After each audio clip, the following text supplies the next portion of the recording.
What? Oh my God, $140,000. I'm gonna tell you exactly how I got the money and how you can too. Okay, so listen up. I was in a car. This video will hopefully give you some insight as to what's going on with your brain. But for me, it's always been a morbid curiosity with psychopathy. I mean, they're like the edge cases of humanity. Why are they incapable of empathy?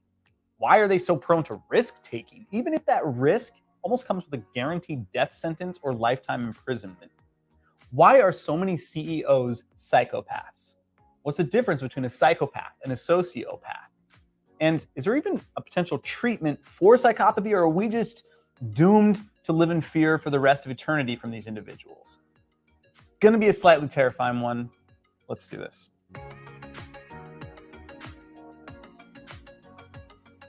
There is no official diagnosis of psychopath or sociopath. Instead, these are terms that the public or professionals even will use to just communicate behavioral symptoms that someone is experiencing.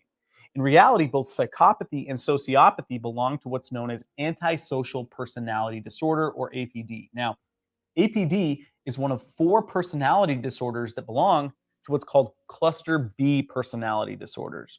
The other 3 are going to be borderline personality disorder, narcissistic personality disorder, and histrionic personality disorder. Now, while none of those are desirable disorders to have by any stretch of the imagination, APD is commonly seen or believed to be the worst among them. And that's because APD can have some of the traits that are in those other disorders, but still suffer from antisocial personality disorder. So for example, a sociopath can be impulsive, which is also what someone with borderline personality disorder would display. But you wouldn't say that a sociopath suffers from borderline personality disorder.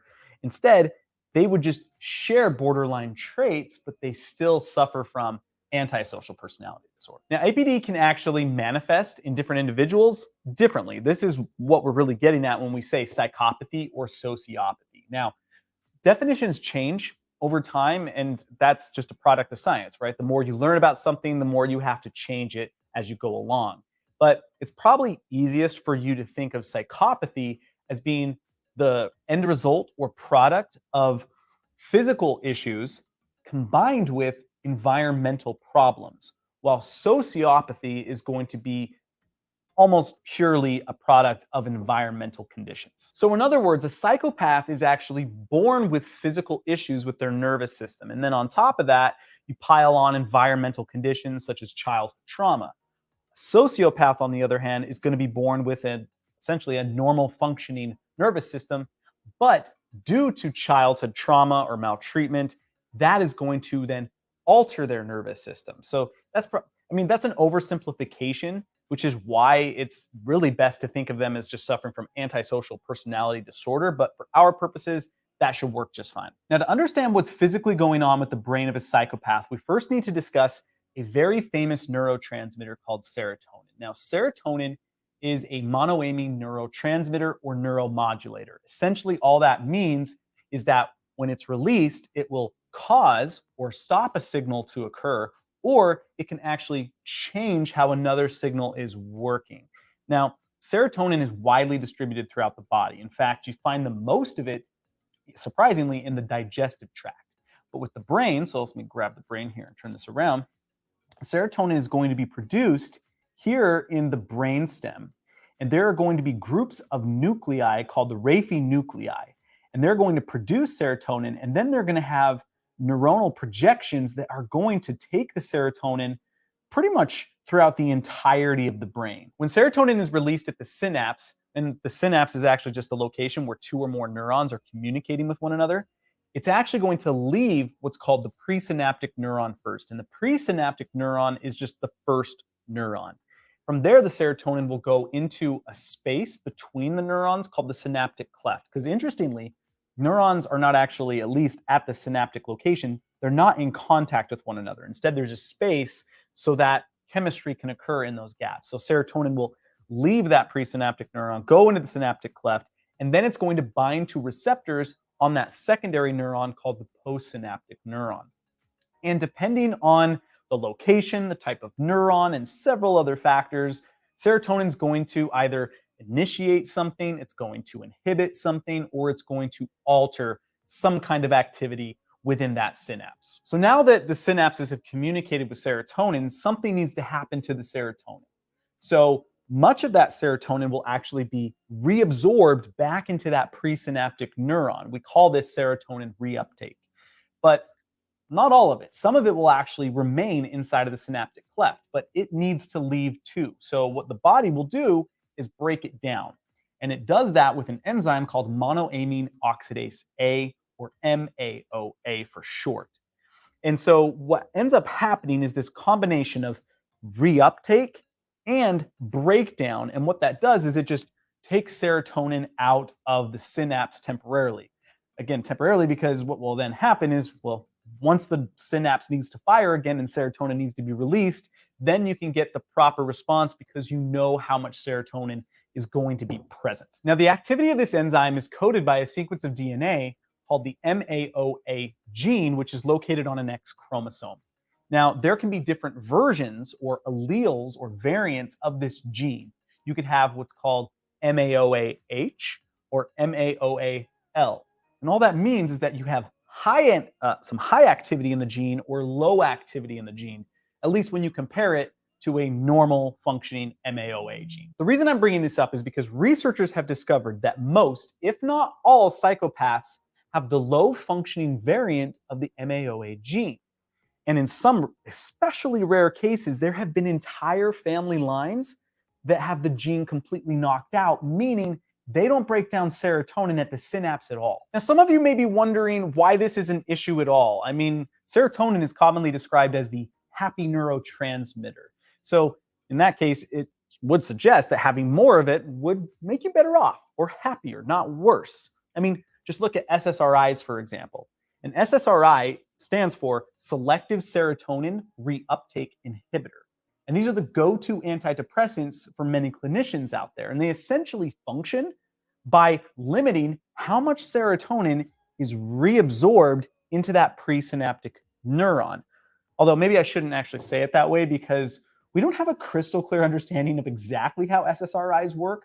What we do know is that they have an effect on serotonin and they tend to improve symptoms of depression. But this is where many go wrong in their assumptions surrounding brain chemistry. Neurotransmitters aren't solely responsible for anything. Dopamine is not responsible for joy or pleasure, and serotonin isn't responsible for happiness. Instead, they play roles in these behaviors and emotions, right? They work with other hormones and other neurotransmitters, and it's this complex dance. I often tell my students to think of brain chemistry and neurotransmission similar to an orchestra or a symphony, right? You may enjoy the violin, but you don't want to hear only the violin when you're listening to an orchestra or a symphony. Instead, you want the violin to come in at the right time, with the right cadence, with the right loudness, right? All these instruments are there to come in at the right time and in the right way, and all of it together creates an experience. That is the best way to think about neurotransmission and brain chemistry as a whole. So instead of saying serotonin is responsible for happiness, you really should be saying that serotonin is playing a role in happiness as well as it's playing a role in just overall emotion and behaviors. Now you may be thinking, Eureka, we found it. This is the gene that's responsible for aggression. All we got to do is some genetic engineering, cut it out, throw it away, and boom, we have no more psychopathic serial killers. That would be awesome. But unfortunately, it's just not that way. It's not that simple. And that's because aggression, as is all behavior and emotions, is complex. So simply having the presence of this low activity variant doesn't equate to being aggressive or being psychopathic. Instead, it's what we call a predictor of psychopathy, a predictor of aggression. Serotonin plays a role in the development of psychopathy. Now, that's the thing is serotonin plays the role in the development of the brain in general. If you were to look at the growing brain in utero, so we're talking embryogenesis and then we're talking fetal development, serotonin is flooding the brain, and it's part of this complex dance to help mature the brain and turn it into what's going to be a fully functioning brain. But it makes you wonder, if someone has this MAOAL variant, what could that mean for serotonin breakdown during brain development, what kind of repercussions could that have? Now, we're going to address that, but real quick, I want to mention something else first. And you may recall me earlier saying that the MAOA gene is located on an X chromosome. So if you remember back to high school biology, females have two X chromosomes and males have an X and a Y chromosome. We get those chromosomes from our parents, right? You get one from your mother and one from your father. Since females have two X chromosomes, your mother can only give you an X chromosome. But since males have X and Y, your father can give you either or, meaning the father is the one that determines the sex of the child. Well, the vast majority of psychopaths are male. And if you think about it through this chromosomal perspective, this makes perfect sense. Because let's say that a female has the low activity variant on one of her X chromosomes. If it's not on the other X, they cancel each other out, meaning that she's not likely to display that aggressive behavior that comes from it. With males, however, they only have one X chromosome. So if they got it, they simply got it. There's no canceling out. This also means that the genetic indicator, the genetic deficiency, the predictor of aggression is actually passed down from mother to child. Now, it is possible for females to become psychopathic, and this has happened. It's just so much less likely because you need to have both of those X chromosomes having this variant. This is one of the many reasons why researchers got so excited when they first discovered the correlation between MAOAL and psychopathy. In fact, it was initially nicknamed the warrior gene because it lined up with so many expectations surrounding psychopathy and aggression. But the problem is they very quickly discovered that simply having this low activity variant doesn't make you psychopathic and aggressive. You see plenty of people who don't have it. So therefore, it's not a one-in-one correlation. And they realized that means there has to be something else that tips the scales. If this plays a role, even a significant role, it's not enough to get you over the hill. Instead, there has to be something else. And what they've since realized, it's likely a combination of environmental conditions, so how you grow up, as well as brain alterations likely as a product of the serotonin alterations during brain development. Now, those that suffer from antisocial personality disorder are notoriously difficult to study. And the reason being is that they don't willingly seek treatment. So unless they're court-ordered or they're in prison or they're dead and you're just studying them posthumously, they're not going to actively try to fix themselves because they don't see anything as being wrong with themselves. But the best data that we do have surrounding psychopathy, sociopathy, and just APD in general comes from PET scans, which stands for positron emission tomography. And this allows you to actually see the metabolic or the metabolism of the brain, I guess I should say, just which areas are metabolically active during specific thoughts and emotions. PET scans have been vital to mapping out brain regions based on function. And at this point, we have a pretty decent understanding, at least generally speaking, about what's going on and what's being processed in specific areas of the brain. So when APD patients undergo PET scans and you ask them to contemplate moral and ethical questions or dilemmas, something very fascinating is found. And that's low activity in what's called the prefrontal cortex, which is this region of the brain right here. So you're looking like this is the anterior portion and we're going towards the posterior side. This is a right hemisphere of the cerebrum. So you see low activity in the prefrontal cortex and then in the limbic system. And we can't see the limbic system because it's embedded inside of this hemisphere, but it contains structures like the amygdala or the hippocampus.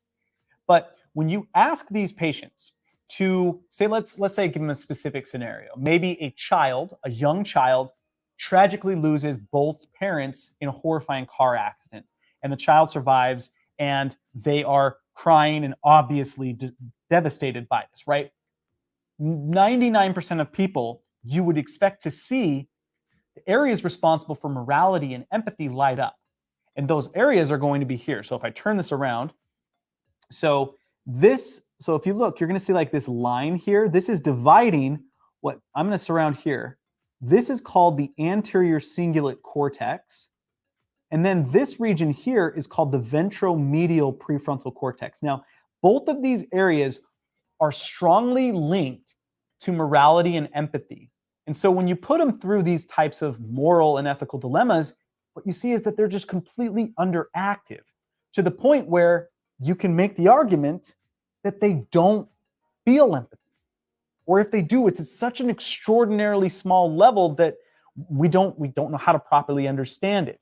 And that also means that their moral compass is completely skewed, which is just terrifying and fascinating. Now, this region of the brain right here is called the dorsolateral prefrontal cortex.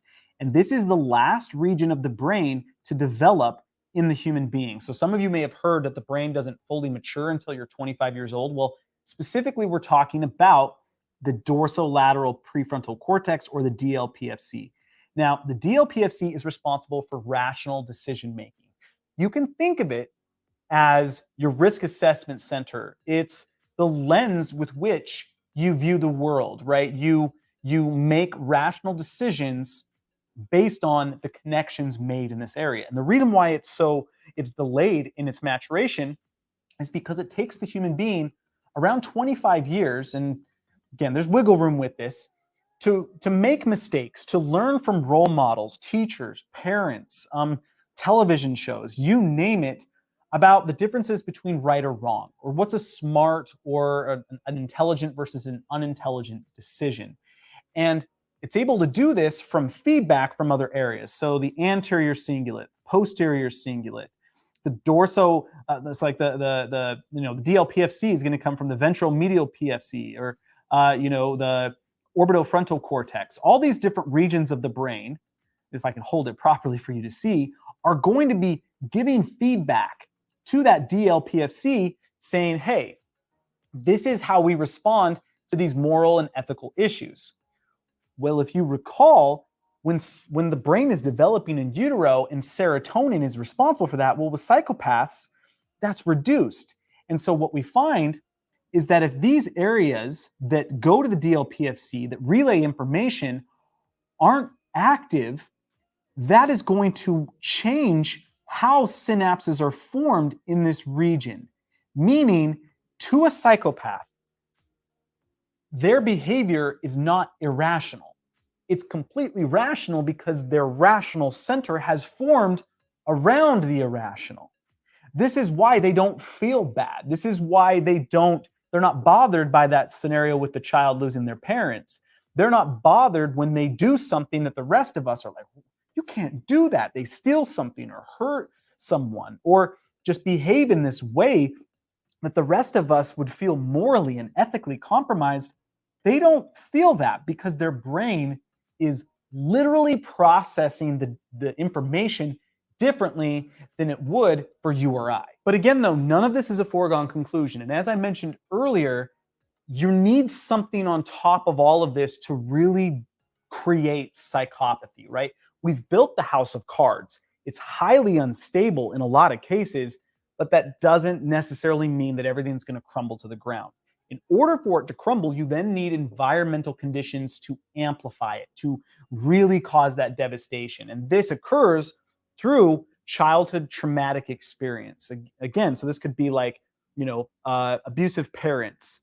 This could be sexual abuse, right? Not just emotional, but sexual abuse. But it also could be you just witness horrifying things, right? If you have a young child who witnesses some horrifying wartime crimes, that can also be enough to start to tip the scales into psychopathy.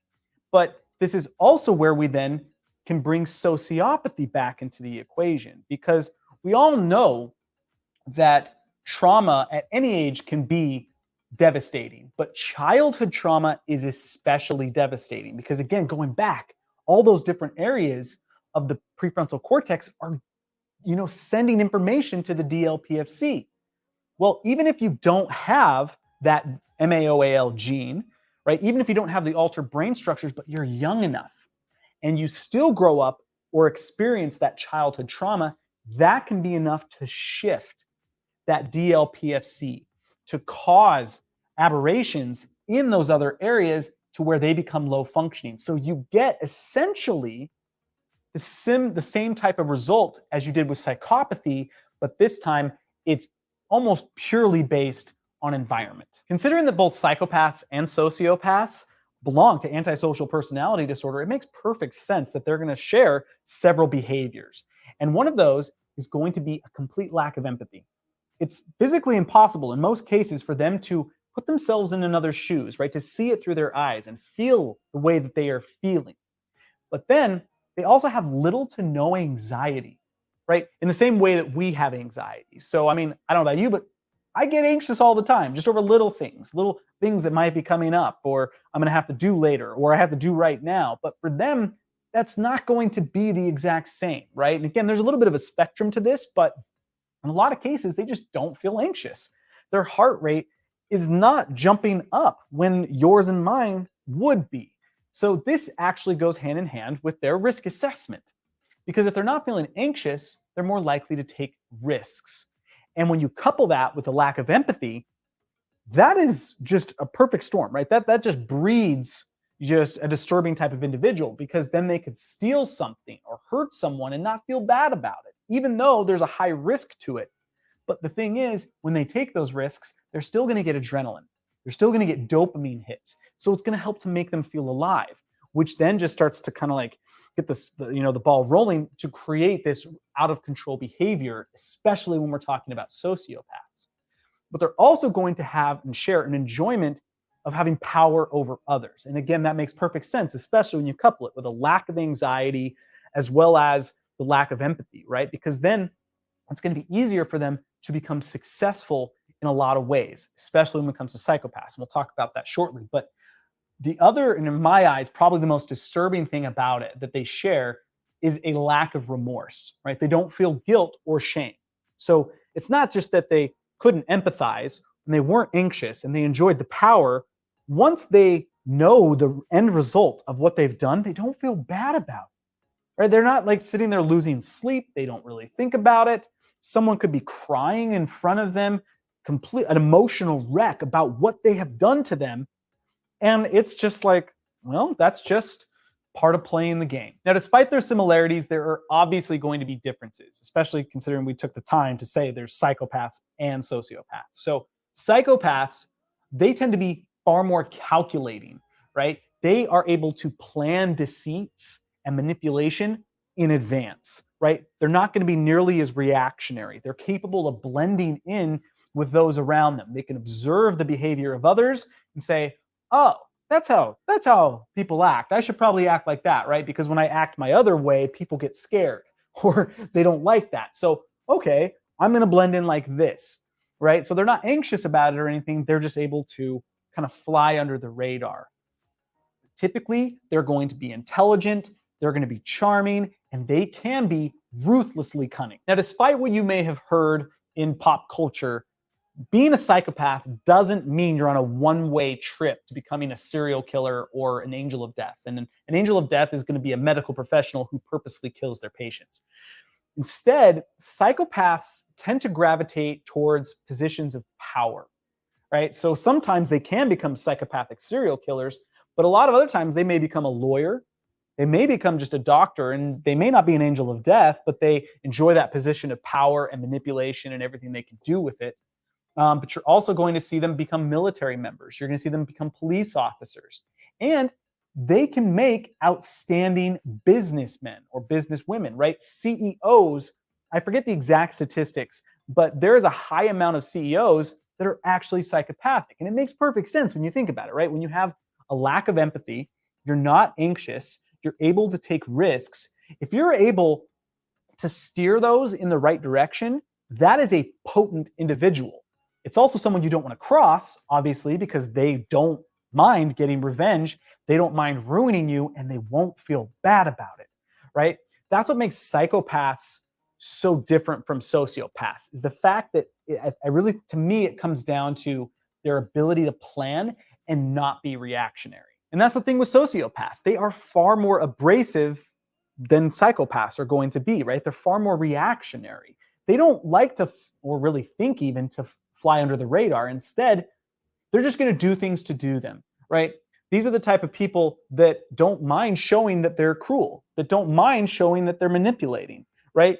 They're the type of person who would key a car just to key a car. You don't even have to do anything to them. They're just going to do it. And it doesn't bother them. They don't feel bad about it. It's really just this experimentation. It's just like, well, you could ask a sociopath, why did you do this? And it's just like, I wanted to see what would happen. And when you tell them what happened, the damages or, the carnage that ensued, they just don't care, right? So you can think of almost like this may be a terrible analogy, and it's like, I don't mean to, but I'm just going to say it. I tend to think of sociopaths almost like a rabid dog.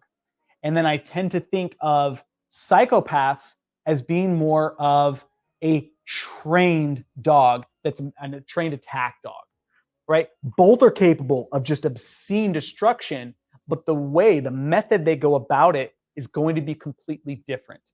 And that to me is what makes them so scary, but in just their own unique ways. So is there anything that can be done to treat these individuals?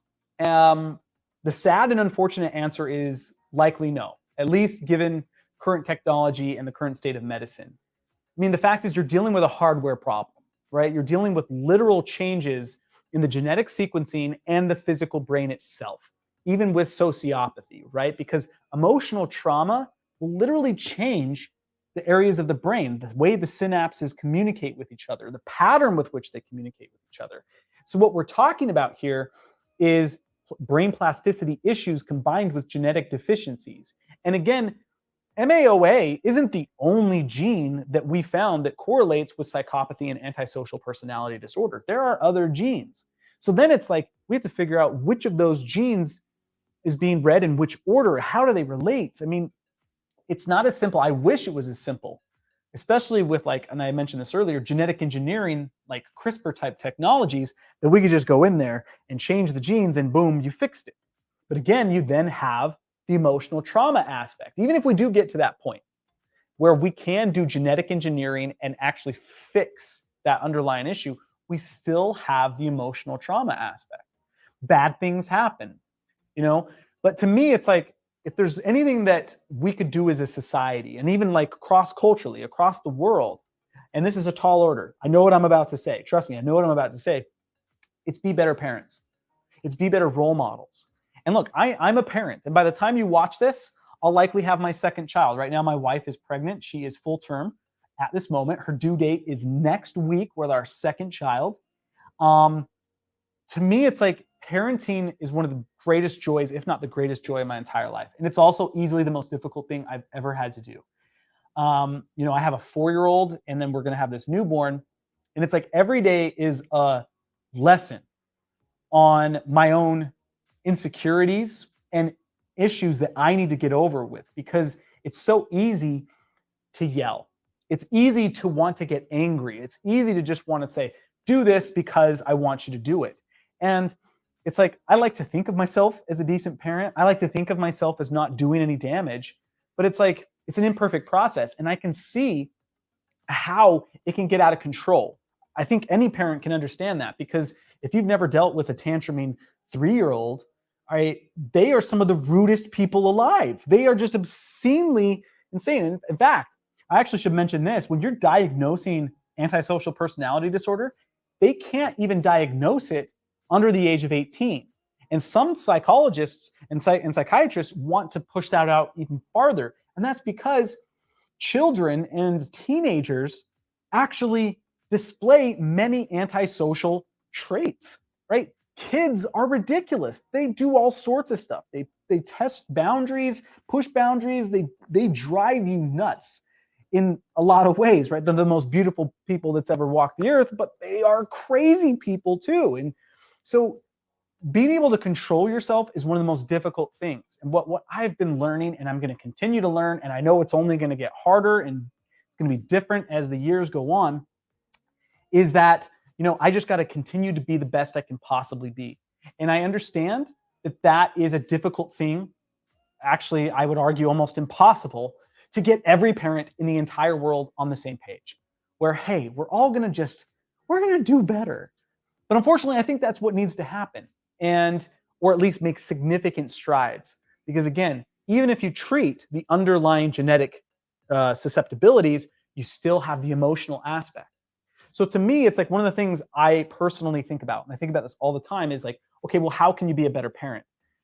And for me, again, this is all opinion based, right? You could completely disagree with all of what I'm saying right now. But to me, the way I tend to approach it is I want to try and develop more rationality within my child and within the children.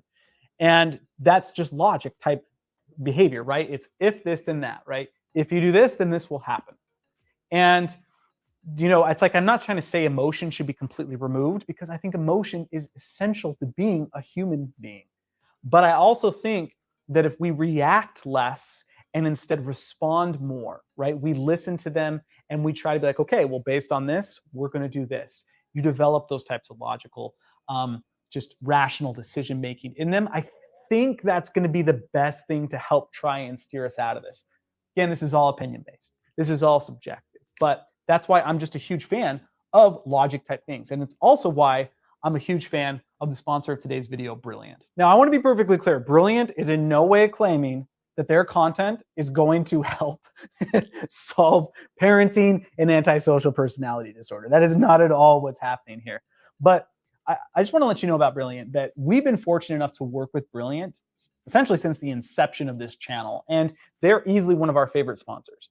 And this is true, I use the app for Brilliant on a day-to-day basis, right? I'm a big chess player. I love Sudoku. I love those types of logic games and activities and challenges for my brain. And Brilliant just fits that mold perfectly, right? So whenever I want to brush up, say, on like chemistry, physics, or just do some real cool logical puzzles, Brilliant is right there. And what I love about them is they're doing what I personally believe is the best thing to do for people to really learn something. As a teacher, I actually have some significant issues with the educational system as a whole in terms of, it doesn't matter if it's from kindergarten all the way up to secondary education through like college and university, right? Most of the time, the information that you learn is really in one ear, just long enough for you to memorize it and pass an exam. And then as soon as you passed it, it's out the other ear. And sure, there's definitely going to be information that you retain, but it's not so much about retention as much as it is just getting the grade. But Brilliant's not like that, right? They're in this for the long haul. They have thousands of lessons, right? Because these are actual lessons. I mean, they kind of come across as puzzles or games, but I don't even like calling them puzzles or games, because they're really just an interactive lesson that's based around science and technology and computer science and logic. And they're constantly adding more. And what you do is you play around, you have fun, you experiment, you learn. And what I have found is, through my own experimentation, as well as recommending this to countless students of mine, and feedback we've gotten from users who have signed up after watching our videos, that Brilliant works, right? They actually learn this stuff, right? And they retain this stuff because it's fun, it's active, and it's something that they just don't mind doing in their pastime, right? Like, I mean, we're all on our phones enough as is. You might as well be doing something good for yourself. And Brilliant is one of my, it's something I just don't feel a lot of guilt, if any guilt, if I'm on my phone doing. So if you're interested, visit brilliant.org/IHA, and the first 200 people there will get 20% off their annual subscription. Again, I cannot speak highly enough about Brilliant, so be sure to check them out. But thanks for hanging out with me with this video. I really appreciate it. Hopefully it wasn't too fear-inducing and you learned something fun and exciting that you can go scare other people in your life. But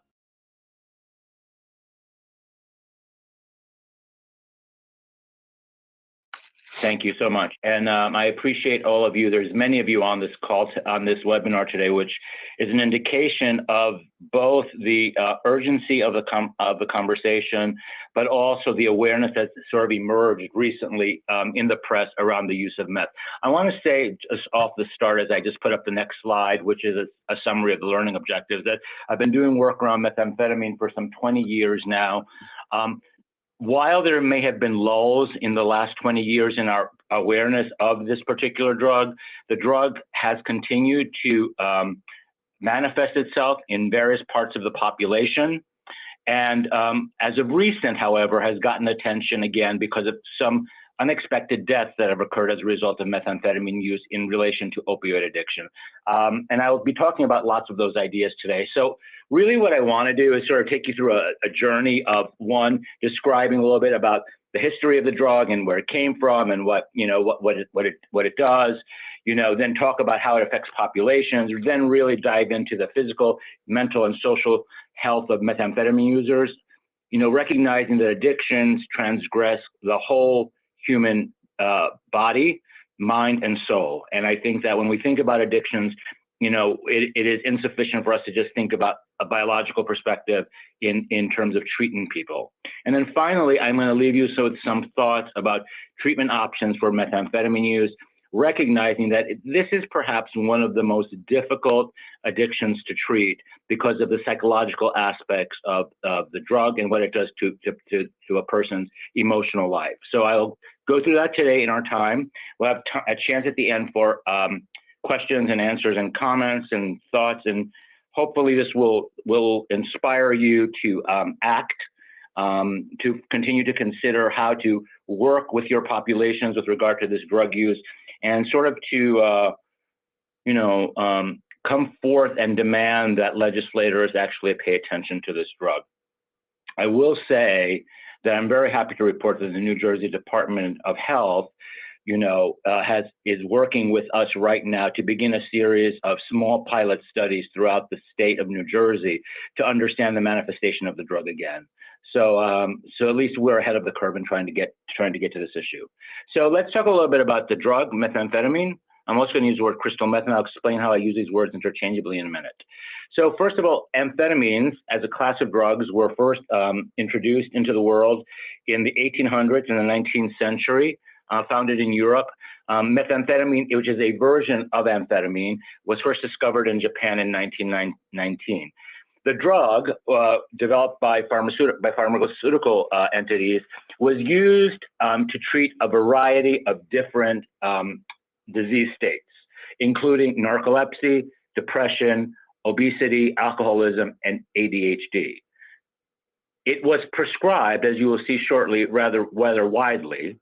And in 1971, recognizing that the drug was potentially dangerous to the populations, it was classified as a Schedule II drug. And while it had acknowledged medical uses, it also was a drug that was recognized to have high levels of abuse. And as a result, as the drug became more difficult to access, black market illegal manufactured versions of the drug became available. So here are just some ads from the last century that appear in the United States that show the selling of basically methamphetamine products, the various versions of the drug labeled under different names, used to treat things like obesity. Like if you look on the upper right corner to keep the reducer happy. It was used as, it was prescribed to all sorts of people, and a lot to individuals who at that time known as housewives, that I'm not going to call housewives now, but women who stayed at home, who were needed energy and were experiencing depression, and this was a way of actually getting them to feel better through the use of this stimulant. So crystal meth is the version of the drug that is the street version of the drug that became popular and became accessible as meth use became more and more difficult to access. So in the late 1950s and early 1960s, as it became more difficult to access the drug, as is the case with any addiction, once you introduce a drug into a population, there are people who are addicted to it. You can't just pull it off and make it difficult. You have to provide resources for individuals who are addicted to the drug to be able to come off the drug. And in the absence of that, what's going to happen is that there's going to be a market. It's a supply and demand scenario. And so illegal versions of methamphetamine that I'm referring to as crystal meth started to become manufactured throughout the United States, primarily in the West Coast of the United States and in Hawaii, using all of those materials that are shown in the picture in front of you, which, as if you look at them right now, are hugely problematic if you think about ingesting those into your body. But crystal meth, essentially, as a result of this manufacturing process, resulted in the formation of a drug that was crystalline in nature. It looked like rock candy or salt with various colors. And the drug was used in a variety of different ways, from being swallowed to inhaled, to smoked, to injected, to inserted rectally, known as a booty bump. And it was very easy to produce at home with recipes that were available all over the internet. here are some images of some labs. You may have seen some of these in Breaking Bad and in other media representations. A makeshift lab here showing how the drug is put together with all of these chemicals in a badly put together chem lab. A super lab here where lots more is being produced.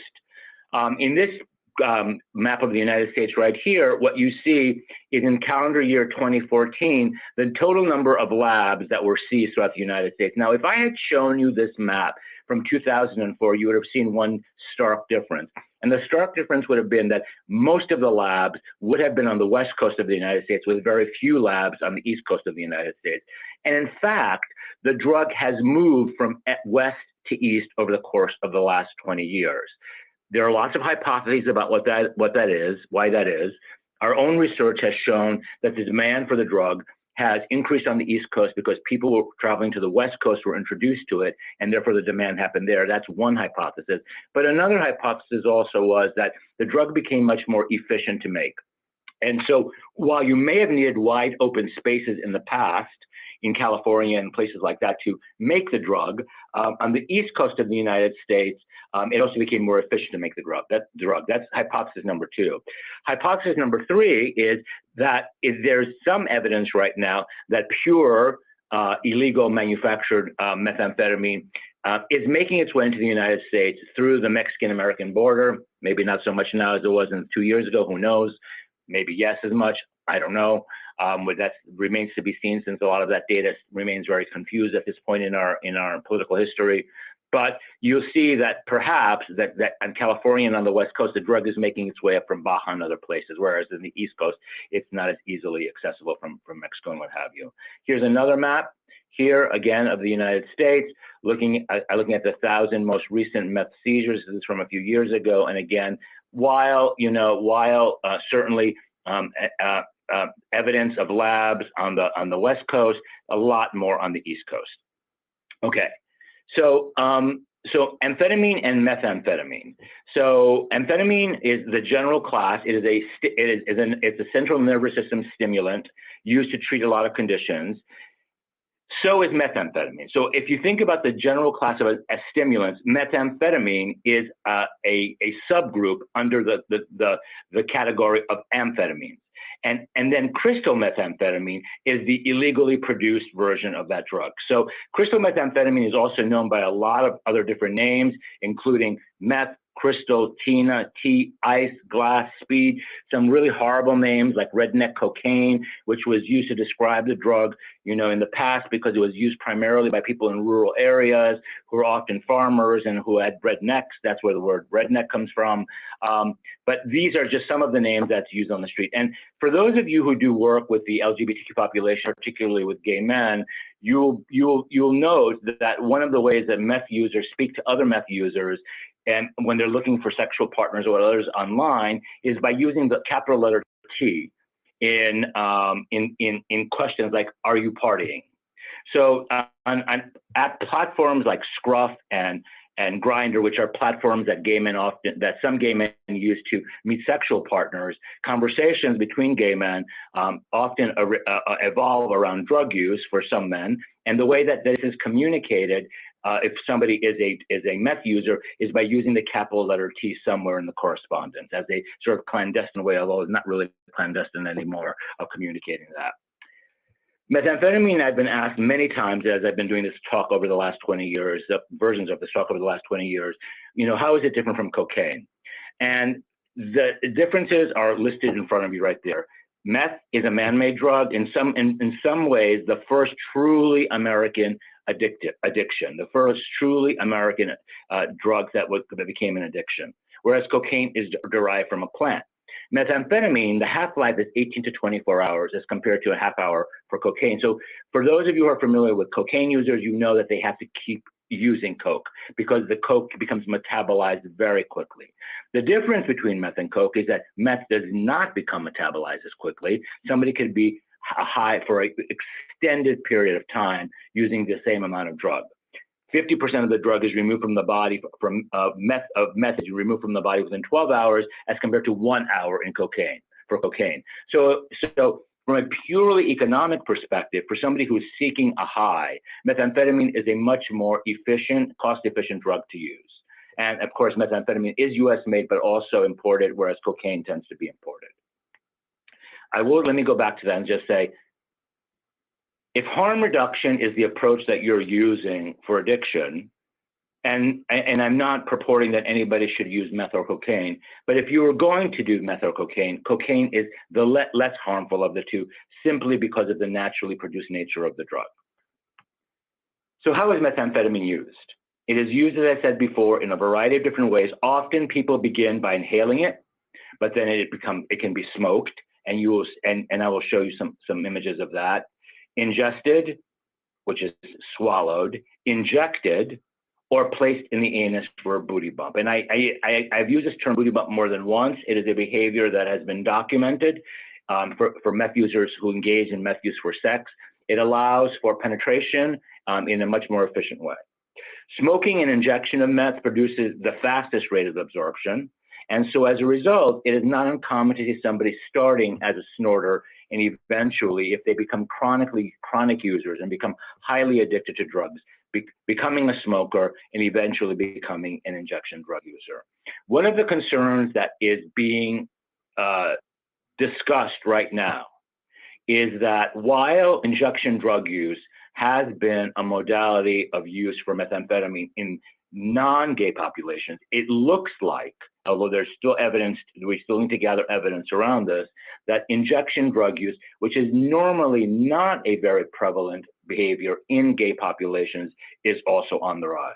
So as you might imagine, when you have viral pathogens and other pathogens in the bloodstream, which may be untreated, the exchange of syringes and other works for the use of methamphetamine is not particularly helpful in terms of the transmission of viruses like HIV.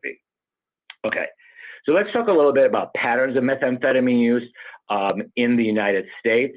I just have this one image here right now that shows that meth use in Wisconsin increased by close to 500% over the course of the last decade.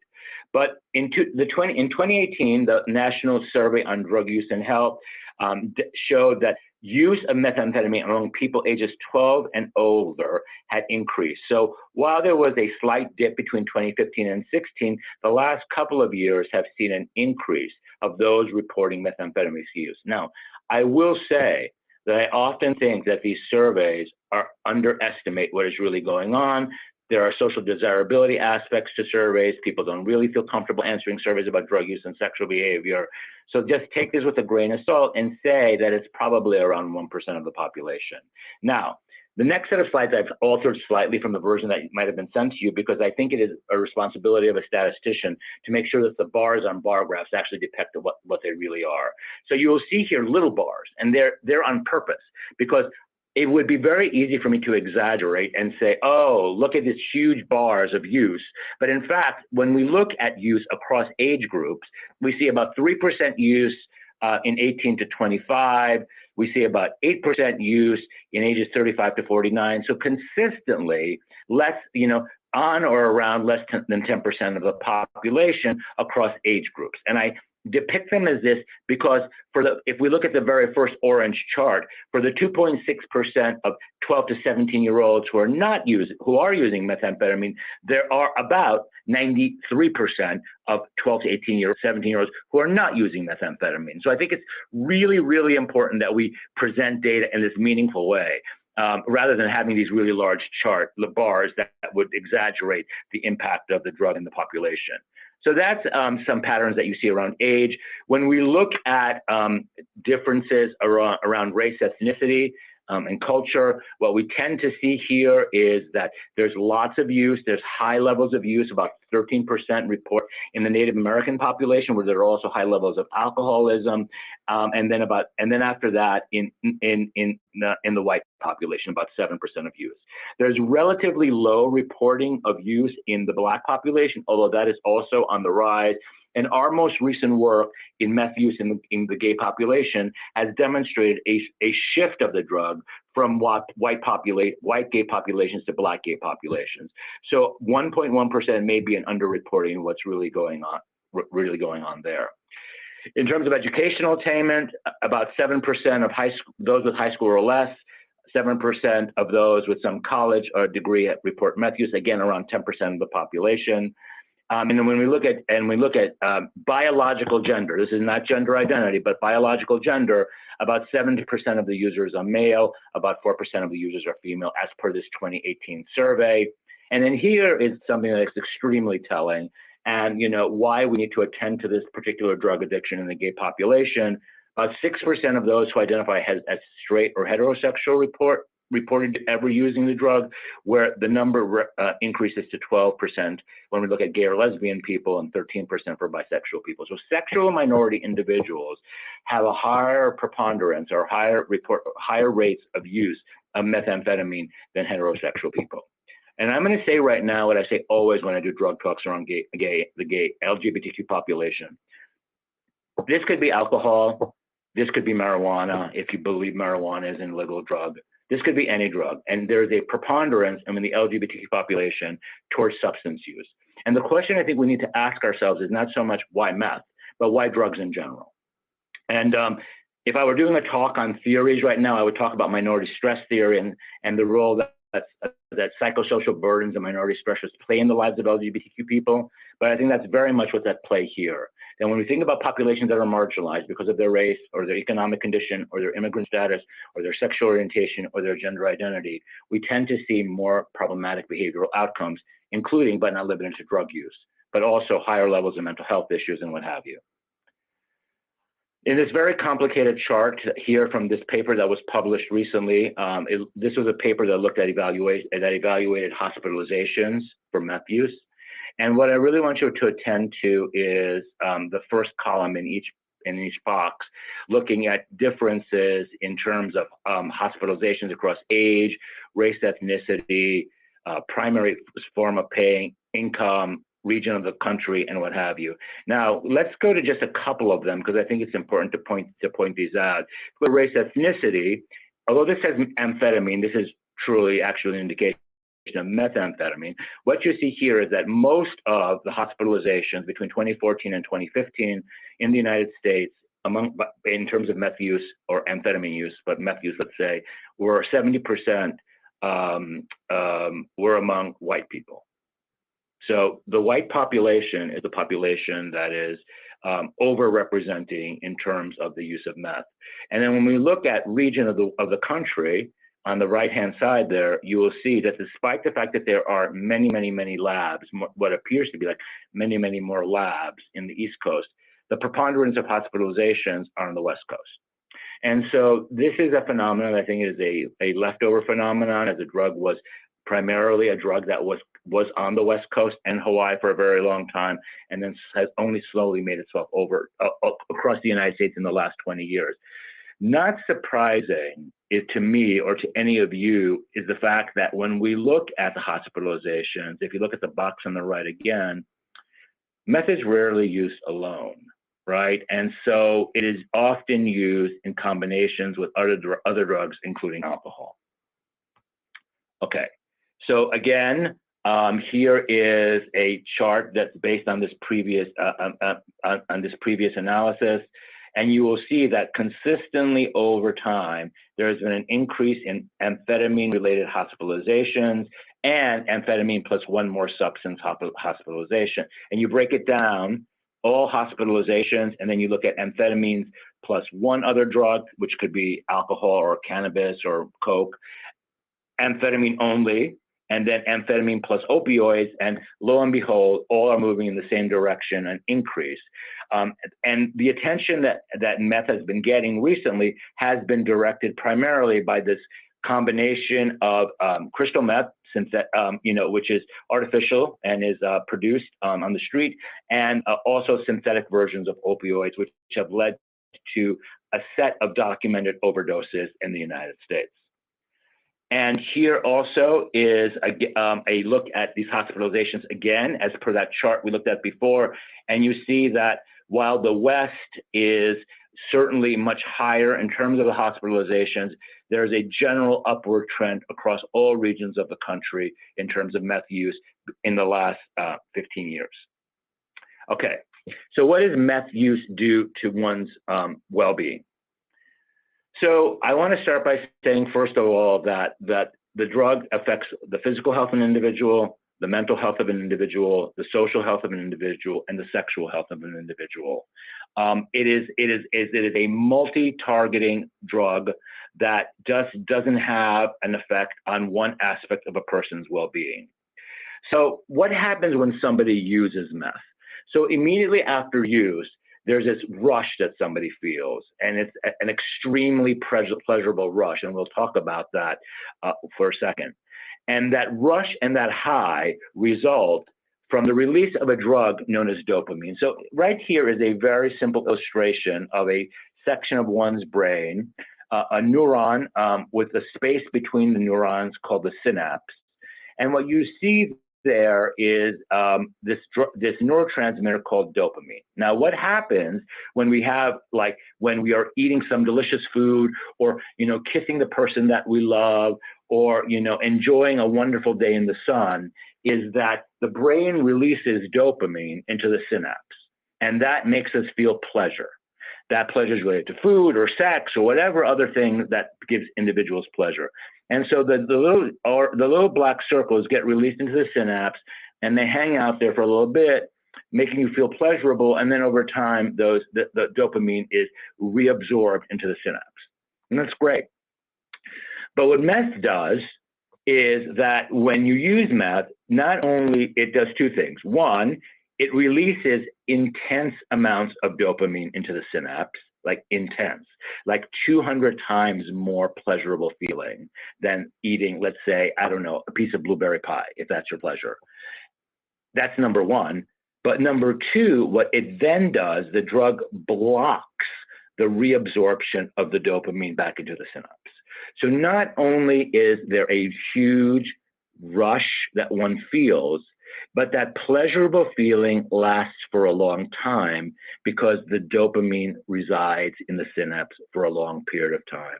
And herein lies the physiological basis of the psychological addiction. Because when one is feeling really good for a very long time, despite what one looks like or despite what was going on, it is hard to get people to be back in a place where they're feeling pleasure without the use of the drug. And we'll talk about that a little bit more. Behaviorally, the drug leads to a heightened sex drive, as does many stimulants, to euphoria, to decreased appetite. So it is not uncommon to see individuals who are chronic meth users being extremely thin, decreased fatigue, but then over time, as one becomes more and more addicted, social isolation.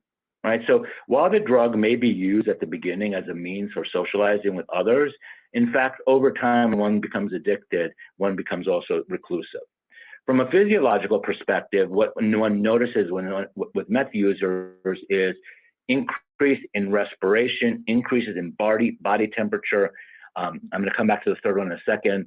That should say urinary retention, dry mouth, and penile dysfunction. Let me talk about the third one and the last one.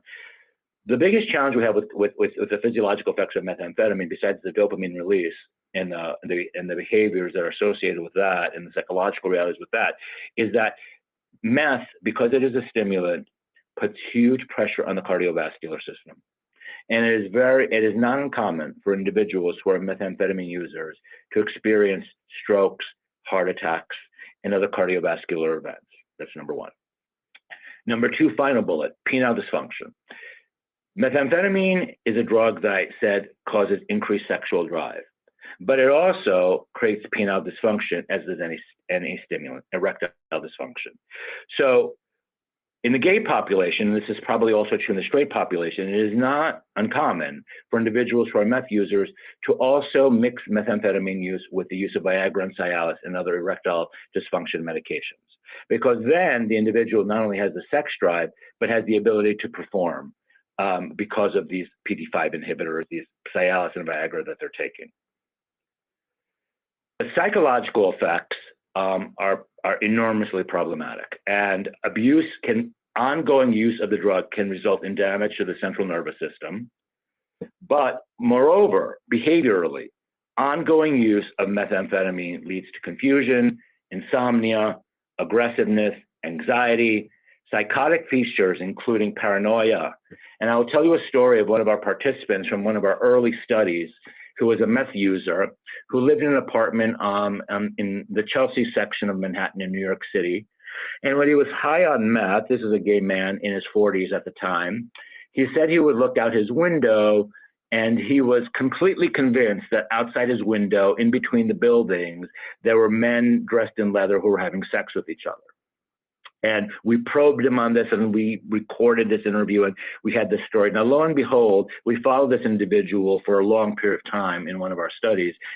And as he started to become sober and stop using methamphetamine, what he realized when he looked out his window was that they, in fact, were not people out there having sex, but in fact, it was clothes and other fabrics that were placed on lines, as you know, like it often happens in cities. People do their clothing and they put them on a line with a clothespin to dry, and those are fluttering in the wind.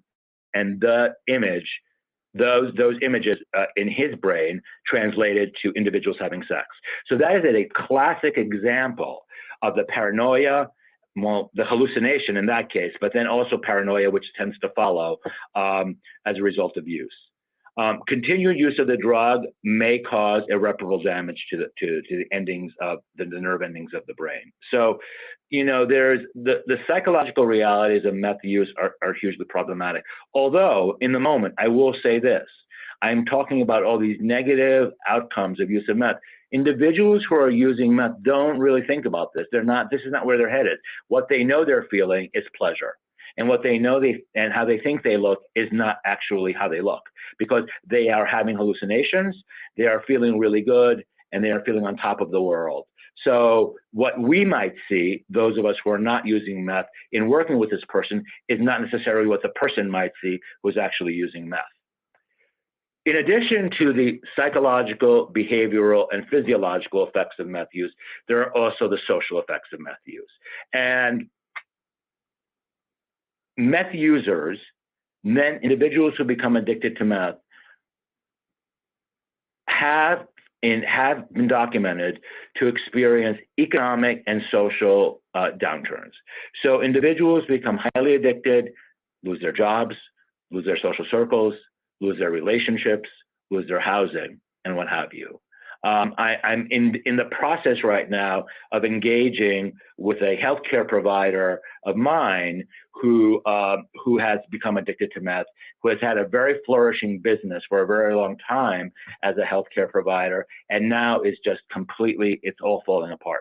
So this particular individual, in addition to having to deal with the addiction that he is experiencing, is also going to, at the end of the day, unless his behavior changes, unless we treat his methamphetamine addiction, he's going to also lose all of the things he's worked through throughout his entire life.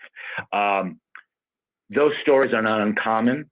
In the early days of AIDS, when doctors were treating people and people were dying left and right, many of those doctors eventually became addicted to meth because of the high impact that the stress of dealing with HIV had in their lives. It's not an excuse for using meth, but it is a pattern that we have seen not uncommonly in providers who have been put into the trenches to deal with these really, really horrific situations around HIV and other disasters that have affected us. This image is one of the most powerful images I have used throughout my career in trying to talk about meth use. And what you see very clearly here is the same person who starts using meth at age 28 and what she looks like at age 37. And you see the wasting, you see the complete physical deterioration of the individual over time. The person in this image was dead at age 38. But I assure you that if you ask this individual, who at age 37 looked the way that I think she would identify as she, I'm not sure, looked, they would say to you that they look the way they did at age 28. And so this is, again, the hallucinations, the non-realistic, views of the world that emerge as a result of meth use. For gay men, this will come to this idea in a second. The kind of sex that individuals, gay men and others, have when they're high on meth is like no other sex in the world. And so it's very difficult once one stops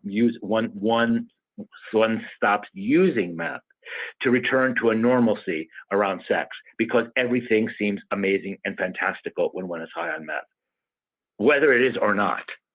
And I think, you know, if we were video record people, if this was ethical, which I'm not saying we would do, but if you were to see, if you were to see two documentaries that I might recommend to the group, Party Boy, which is available on YouTube, which is about meth use in the Black population, and then Rock Bottom, which is another documentary, which is a bit older, about 10 years old, you will see behaviors that, you know, for the users in the film seem really sexy and wonderful, but to the viewer outside watching it did not look so great.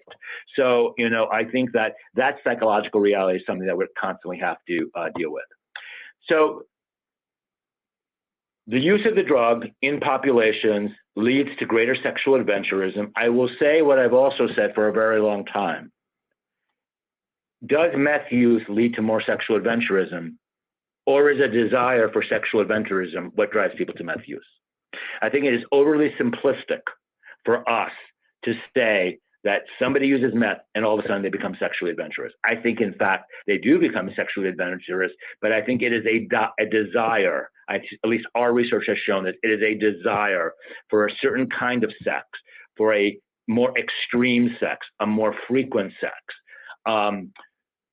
more partners that may lead individuals to use drug. Disinhibition of the drug to the person's behavior results in the kind of fantastical sex that might want to have. It also, for HIV positive people, and we have a paper that shows this, may ameliorate the burden of being HIV positive. In one of our studies that we recently published, we actually showed that many individuals, about half in the sample, actually didn't use meth before they became positive, but after they became HIV positive as a way of coping with meth. And I come back to a point I made about 20 minutes ago, maybe 10 minutes ago, that if you're put upon because of who you are, if society is getting down on you because of your race and your sexual orientation, and now let's add to that your HIV status, use of a drug like meth makes the life a little bit, in the moment, seem a little bit easier. And that's the problem. In the absence of support, in the absence of effective systems to help an individual deal with those stressors one faces in one's life, the use of drugs to cope with those, while not necessarily appropriate or necessarily the best route, is understandable. And I hope we leave this conversation with a compassion that people just don't wake up one morning and decide they're going to be meth users, right? That's an understanding that people don't wake up one morning to decide they're going to have cardiovascular disease or they're going to be obese, but that life circumstances get them to this place. And unless we address those life circumstances, we're not going to get rid of the addiction. And it's just one of the points I'm going to make later on. I'm just going to highlight for you some findings from my very, very, very, very first study.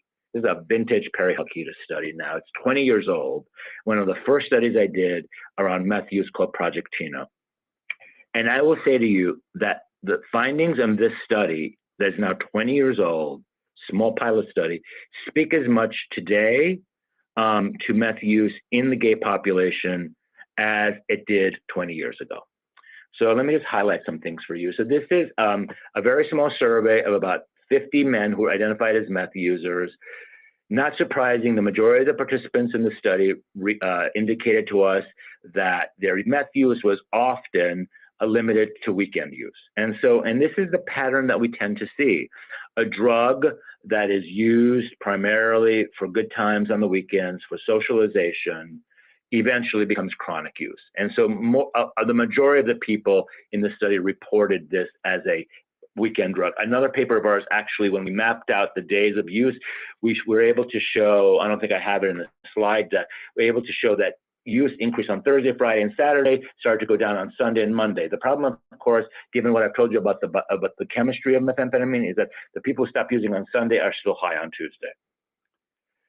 So here's what Bob, this was a mixed method study, said about their meth use.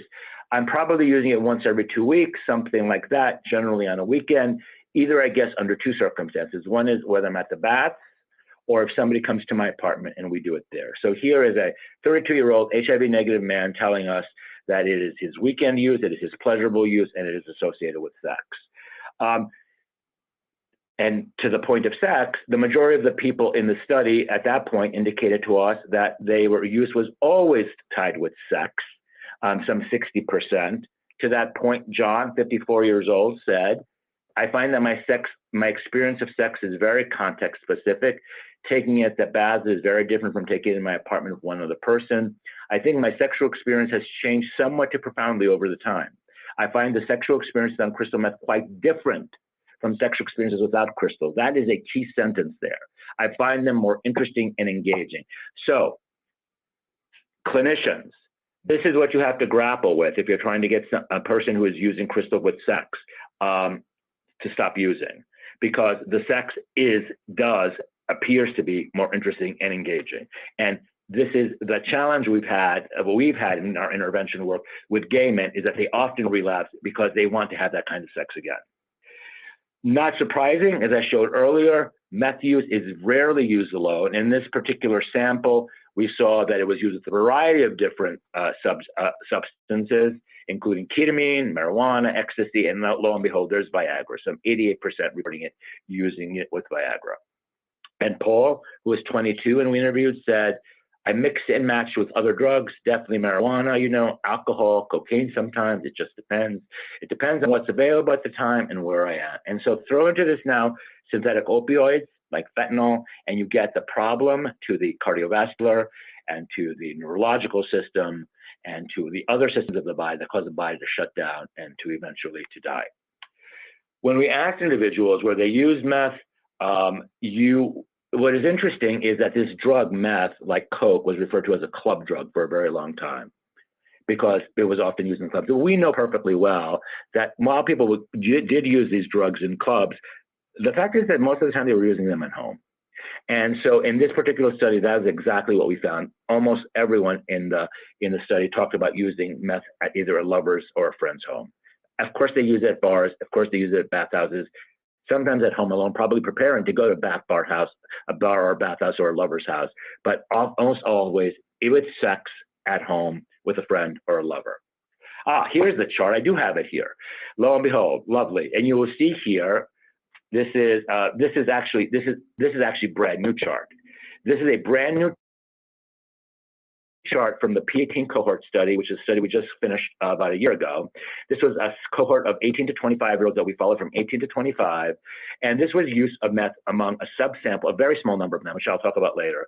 And this analysis undertaken by one of our data analysts, by Rich Martino, I'm going to give a shout out to, shows exactly the same pattern of days of use as we'd seen in a paper published over a decade ago, which is some use Monday, going down Tuesday, going down Wednesday, and then lo and behold, that uptick Thursday, Friday, and Saturday with a downtick Sunday. And so this curve, again, very indicative of the weekend use that turns into chronic use and which affects a person all week long because of the chemistry of the drug. We also, in that particular study, that study had two cohorts, one that began at 18 and one that began at 22. Some in the first cohort took part in the second cohort. What I want to talk about here is the age at which they first started using the drugs. And this gets to, although it doesn't really show, the point that I'm going to make throughout this presentation is that for gay men, certainly, this may not be true for heterosexual youth, meth is not often the drug they go to first, but it's the drug they come to later. And it tends to skew older, both in terms of onset of use and chronic use. But you see, while we only had two people, this is two unique individuals reporting use at 18.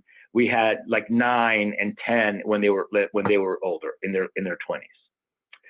When we asked meth users, and I'm flipping back to Project Tina, asked meth users who, if their friends use meth, not surprising, half or most or a few of their friends were meth users. Those with friends who use meth were also likely to use meth more frequently. And so the socialization around meth is something that is also apparent. And so Daryl, who's 28 years old and HIV positive, said, I've done it with some friends. Every time I have done it, and when we've done it at the different atmospheres, the first time was at their home at a party. The other time, a couple of times, we were at the home at a sex clubs, commercial establishments, including the last time. So meth users tend to be meth users. And I will say that what happened was really interesting sort of historical phenomenon is that when people started to pay attention to meth in the early 2000s in New York City and in the Northeast and in Miami and in Washington, this drug, which was, very much perceived to be a drug used by A-list gay men, became a drug that was frowned upon. And so a lot of the behavior became underground and not surprising, meth users befriended other meth users. I will say that we are now fast forwarding 15 years or so into a new generation of gay men who didn't see those messages around meth use. So I think one of my explanations for the uptick in meth use in gay men recently is because we have a new generation coming of age that was not exposed to those negative messages that others had been before. I could show you slide upon slide upon slide about sexual behavior with meth. And in this one, but I will just show you one. And this is the orange bar showing condomless as compared to the blue bar condom sex. And pretty consistently, regardless of the partnerings, at the bottom you see the different partners, an HIV negative person with an HIV negative partner, an HIV negative person with an HIV positive partner, an HIV negative person with an HIV unknown status partner. Pretty consistently, when TINA or meth is in the mix, there's much more condomless sex than there is when somebody is not using meth. And so Andrew, who's 31 years old, said, I've been in New York 2 years next month, and my crystal use since I moved to New York sort of has crossed over primarily into the sexual arena. I would say that I probably use it 2 to 3 times a month. There's that weekend thing again. And now sexual situations. To be very candid with you, in the past year, I sort of found myself drawn to the crystal crowd. Here's the socialization piece. And a lot of times it's kind of like a domino effect. I meet more and more people from this crowd, and it's a group that tends to be, there's a lot of sex parties. And there's the sexual part of it. So that is a conglomeration of lots of the ideas we talked about so far. Also, I noted earlier the idea that more extreme sex, more adventurous sex, whatever it is the term, I'm not judging it, I'm just saying different kinds of sex than traditional sexual behavior is evident when individuals are using meth. And you see here, generally, on the left side, meth use, on the right side, sober, all different behaviors, including fisting and the S&M and group sexual behaviors, much higher when somebody is high on meth than when it's not high on meth. And I ask the question again, is it the meth that causes the behavior, or is it the desire for that kind of behavior that results in the meth use, which then allows the behavior to occur?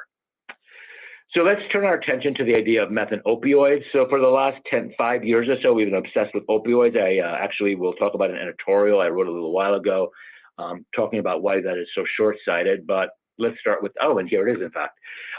If you're interested in this editorial, you can, buzz that QR reader with your phone. So I wrote this in 2018. It appeared in the Philadelphia Inquirer. And it was really my call out to the United States that I'd heard enough about opioids. And my concern was that the attention to opioids was detracting from drug addiction generally, but also from this particular drug, meth, that I was extremely concerned about. So here's what I wrote. Despite very clear statistics pointing to the challenge created by meth addiction, the drug is not in the national dialogue in the manner that heroin and other opioids are. And the reason for that is simple. The infiltration of opioid addiction into suburban, white, middle-class America, the mainstream America, creates a panic in these communities of privilege and power. Meth, on the other hand, lodges itself in more marginalized populations, including the rural poor and urban minority communities. Meth's chokehold on those communities proliferates cycles of disenfranchisement, poverty, and health issues on an already burdened population. Research, much of it my own, has documented the impacts of meth on the gay population, certainly of little interest to many Americans who hope to pray gay away. Most recently, our own studies have shown the proliferation of meth into the Black gay population, often poor and often living with HIV. If America doesn't care about gay men, I assure you, its racism and adoration of wealth make little time for poor Black HIV-positive gay men. And we believe those words, and I own those words truly and totally, and believe that why meth has not gotten the attention that it has is because it has not affected suburban white kids. When it starts affecting suburban white kids, you're going to see presidents like the one in the White House now start paying attention. So while then I was very happy to see that like a week or two later, CNN did a story, which was great. I feel responsible for that story. While America wages war on opioids, meth makes its comeback to the story from September 26, 2018. And this is just some more data that I think point to the issue I was raising in the editorial.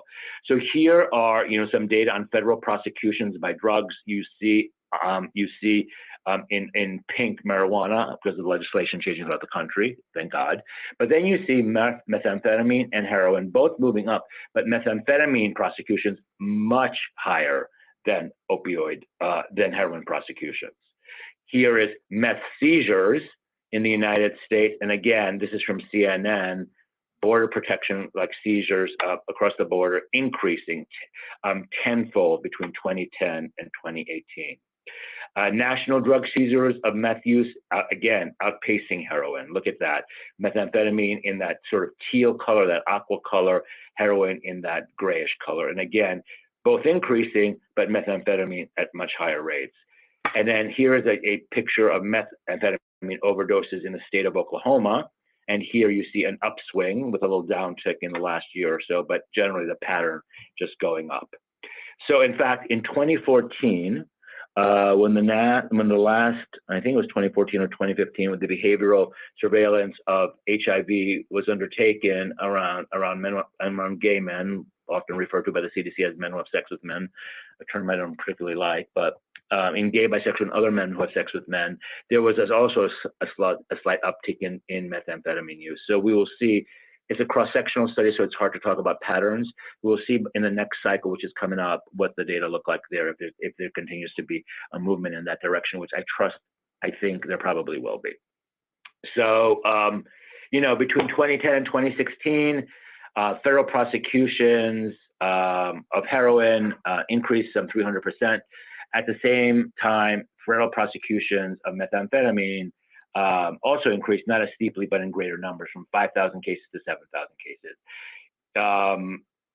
There have been large increases in fentanyl analog and heroin deaths between 2013 and 2017, but there have also been meth-related deaths, tripling to 10,700 in 2017, tripling from 3,600 in 2013. So meth is on the rise. Meth users in marginalized populations. Meth affects all aspects of a person's well-being, and we're not paying attention. So what is also problematic, and what I'm going to conclude with today, are some thoughts about methamphetamine treatment. And I'm going to start this conversation by saying there's no gold standard treatment for meth use. I'm going to provide you with some ideas of things that have been tried. And then I'm going to end with some thoughts about harm reduction, because I think in the absence of effective treatment, recognizing signs and symptoms and using harm reduction approaches is probably one of the best tools we have in our arsenal. So there are 3 sets of behavioral interventions that have taken place.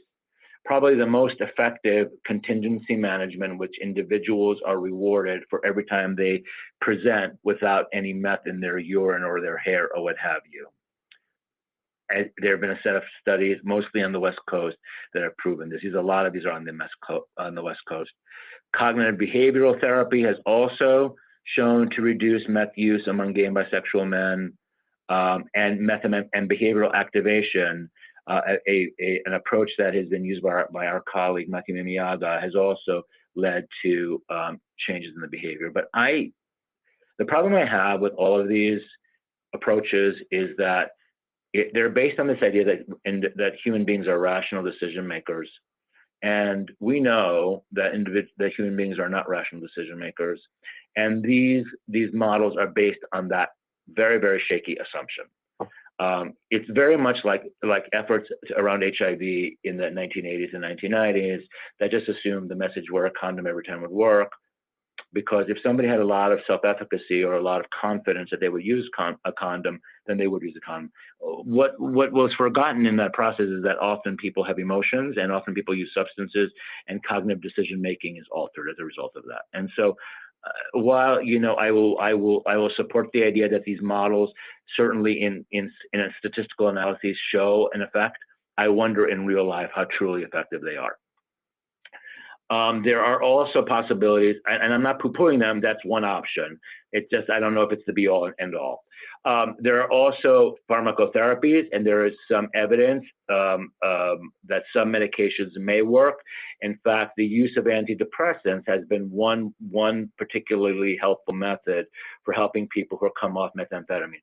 If we believe that methamphetamine addiction is as much a biological as it is a behavior, or as a psychological as it is a social phenomenon, then certainly let's pay attention to the biology. And the biology tells us that perhaps there is a faulty neurotransmitter functioning in a person's brain, leading them to be depressed or have other psychopathology. And if we regulate that, there might not be a need for methamphetamine as a way of dealing with that faulty neurotransmitter behavior. So what am I saying? What I'm saying is that there are biological bases of addictions, right? And people are often drawn to drugs that deal with those biological bases. And for methamphetamine users, it may be depression and it may be faulty dopamine production in their brain. And so as a result, use of methamphetamine to compensate for faulty dopamine production may be one of the reasons people become addicted. So I'm going to leave just you with final thoughts about meth use in terms of harm reduction. You know, there are many behaviors that happen as a result of meth use, including one set of behaviors, diminished food intake, eating only junk food, not sleeping.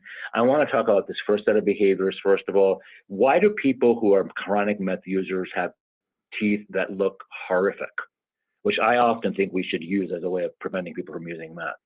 Because when people are using meth, several things happen. They have limited salivary production, which causes dryness of the mouth. They grind their teeth because that is one of the behaviors that is manifest when people are using meth. They do not engage in good oral hygiene because they're high, and they're not eating. And after they come off the high, they consume large amounts of sweets to compensate for the not eating. And that leads to this condition of the teeth that we end up seeing. So there are several things one can do to address the diminished food intake, the eating only junk food, and the not sleeping, including the forgetting to drink, the eating sugary foods, and the grinding of teeth. So providing water and healthy food where possible, encouraging meth users to sleep whenever possible in a dark room and eat healthy, hydrating people, distributing toothbrushes and toothpaste are, these are small steps that we can take to try to diminish some of the ravages created by the use of the drug. Individuals who are binging have increased risk for psychosis, paranoia, anxiety, and and other health problems. We need to create safe spaces for individuals to use the drug, to develop methods for helping them keep track of how much the drug they're using, to have a harm reduction buddy, perhaps, right? And introducing plans that will keep them safe.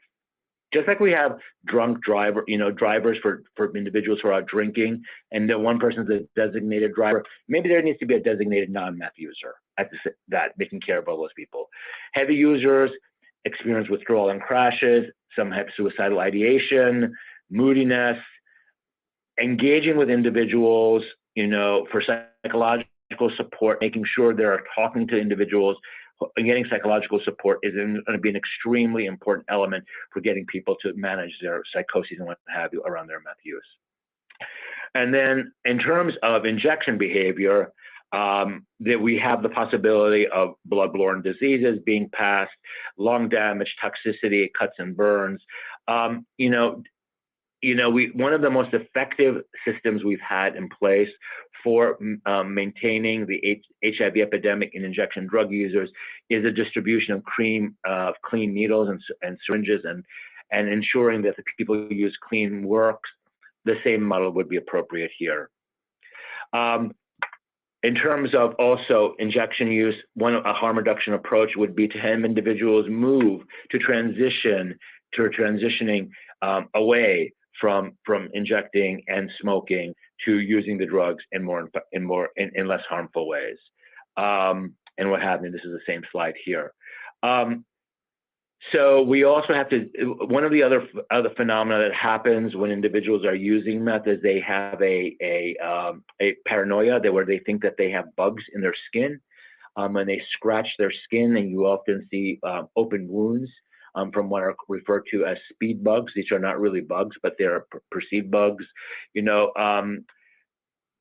We need to get people into a calm, centered place when they're experiencing that to ensure them that there aren't these bugs there, because the paranoia is really what's happening there. And so engaging with people, having a safe buddy in place is going to be really critical there. And then, of course, for sexual behavior, the ongoing need to emphasize the importance of sexual transmission of pathogens, providing free access to condoms and lubes, making sure that HIV negative folks are on PrEP and the HIV positive folks are on medication. If we want to really use our biomedical technologies in an effective way, then making sure that those who are most high risk, those who are engaging in sex risk, in condomless sex, are either, if they're negative on PrEP or if they're HIV positive, taking their medication is going to be really, really, really key. And having people create tools that and keep them on their medications on a consistent basis. It's not going to solve the fact that there is gonorrhea and chlamydia and other STIs which are on the rise out there. But in terms of HIV, it's going to be a really critical step. And one of the things I've thought about for a while is maybe one of the things we want to do is think about providing on-demand PrEP for people who go and party on weekends, whether they go to Asbury Park or they go to Fire Island or they go to Miami or the other places that gay men and others socialize. Maybe on-demand PrEP is something that we should make available to them, because now there's some evidence that we know, for those at least who are HIV negative, that taking PrEP intermittently might also have a beneficial effect.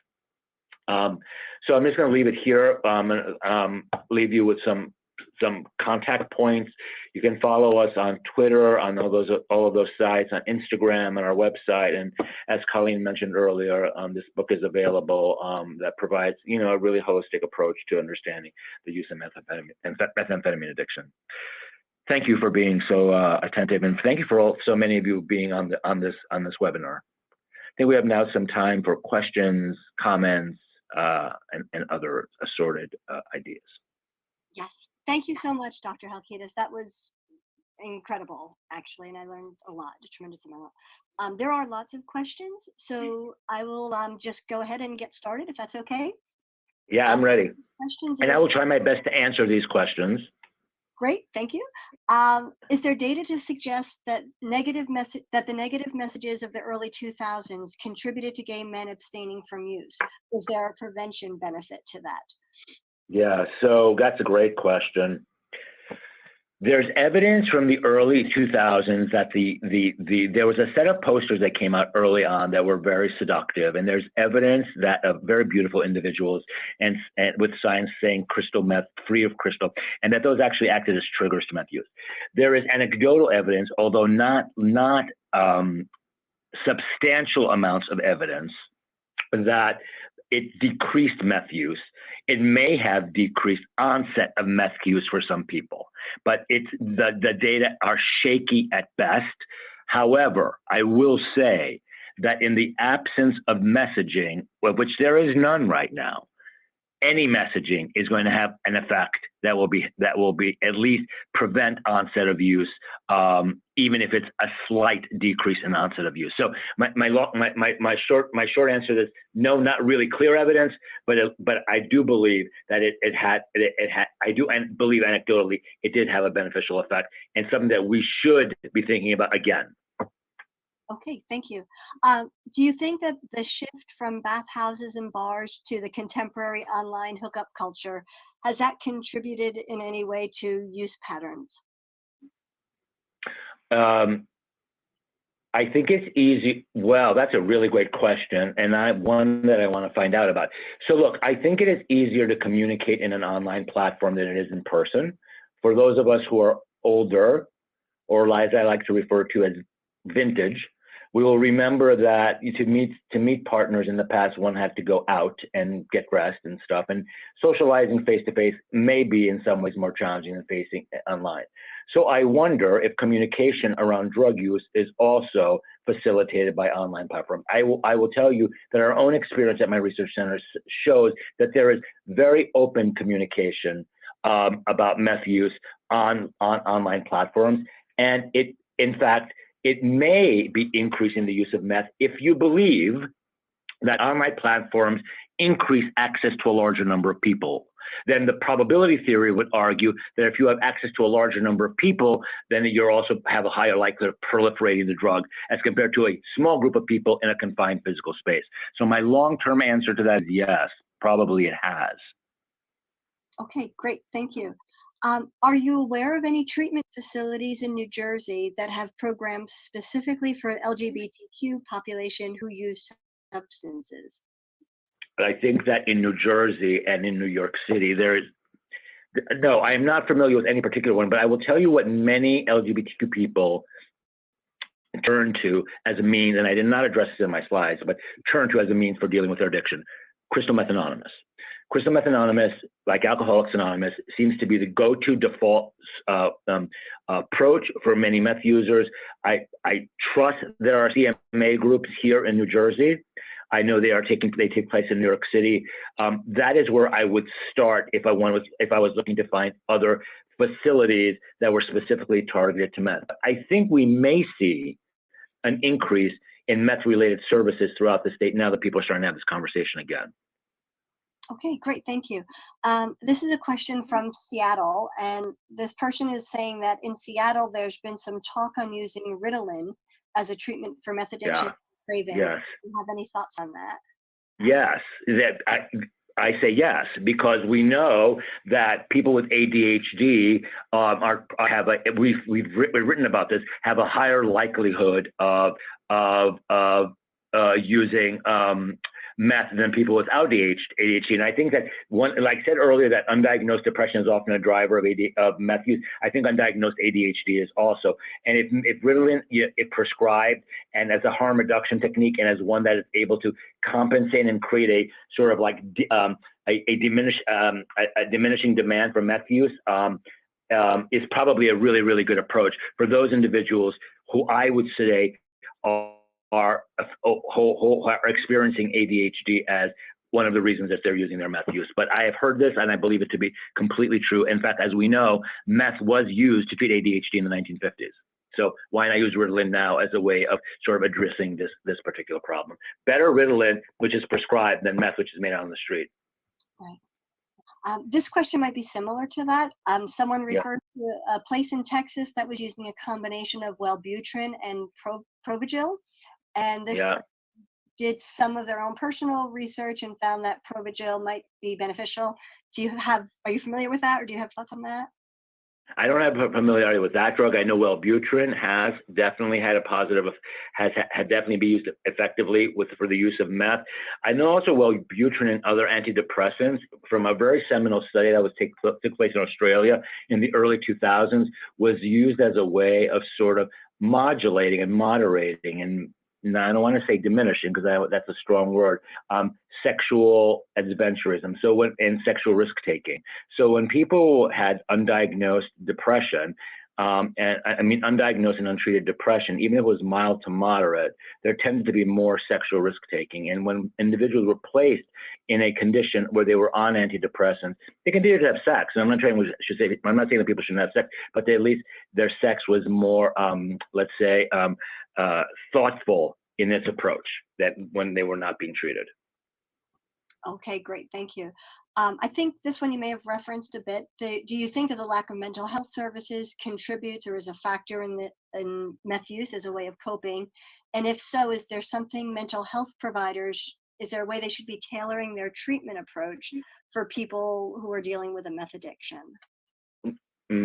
I believe that all addictions have an underlying mental health driver. I don't believe that people become addicted because they have no other reason to be, as I said before. So look, I would say the following. I would say if you are a therapist or a counselor or a social worker who's working with a person who's a meth addicted, you need to address what the meth brings to that person's life. And often for some, it's about feelings of self-worth and feelings of sexuality. And so treatment must not just focus on the use of the drug, right? But what the drug gives the person, particularly the sexual pleasure that it gives the person. And I think where a lot of treatment goes wrong and where a lot of counseling goes wrong is that it ignores the beneficial effect or the perceived beneficial effect that the drug provides to a person's sexual life.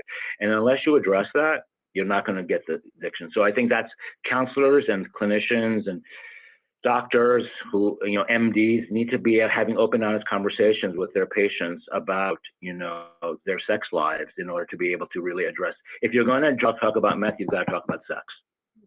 And that actually leads to this next question. So with the lack of LGBT health competence in most healthcare settings, what can be done to address the sexualized use without further alienating or entrenching homophobia from healthcare providers? I don't. I think that going and doing LGBTQ health. I've been going throughout the state of New Jersey and doing LGBTQ healthcare trainings. To some extent, I've been on it in New York also. I think that we have to continue. I think, homophobia is going to always exist, right? Rush Limbaughs are always going to make comments about Pete Buttigieg of the world, right? That's the way it is right now. But we as providers and we as advocates for the LGBTQ population can't let that deter us from actually going out and doing these trainings and having conversations and being loud about it. And so what was the question? I don't know if I answered it, but I think I'm going to answer if you ask it again. Should we do more trainings? Is that what it is? Yes. Yeah, yes. So the answer is yes, we have to, because we know that 1 in 5 LGBTQ people avoid healthcare because they fear discrimination, right? So I think there are more good docs out there than bad docs. There are more good nurses than bad nurses.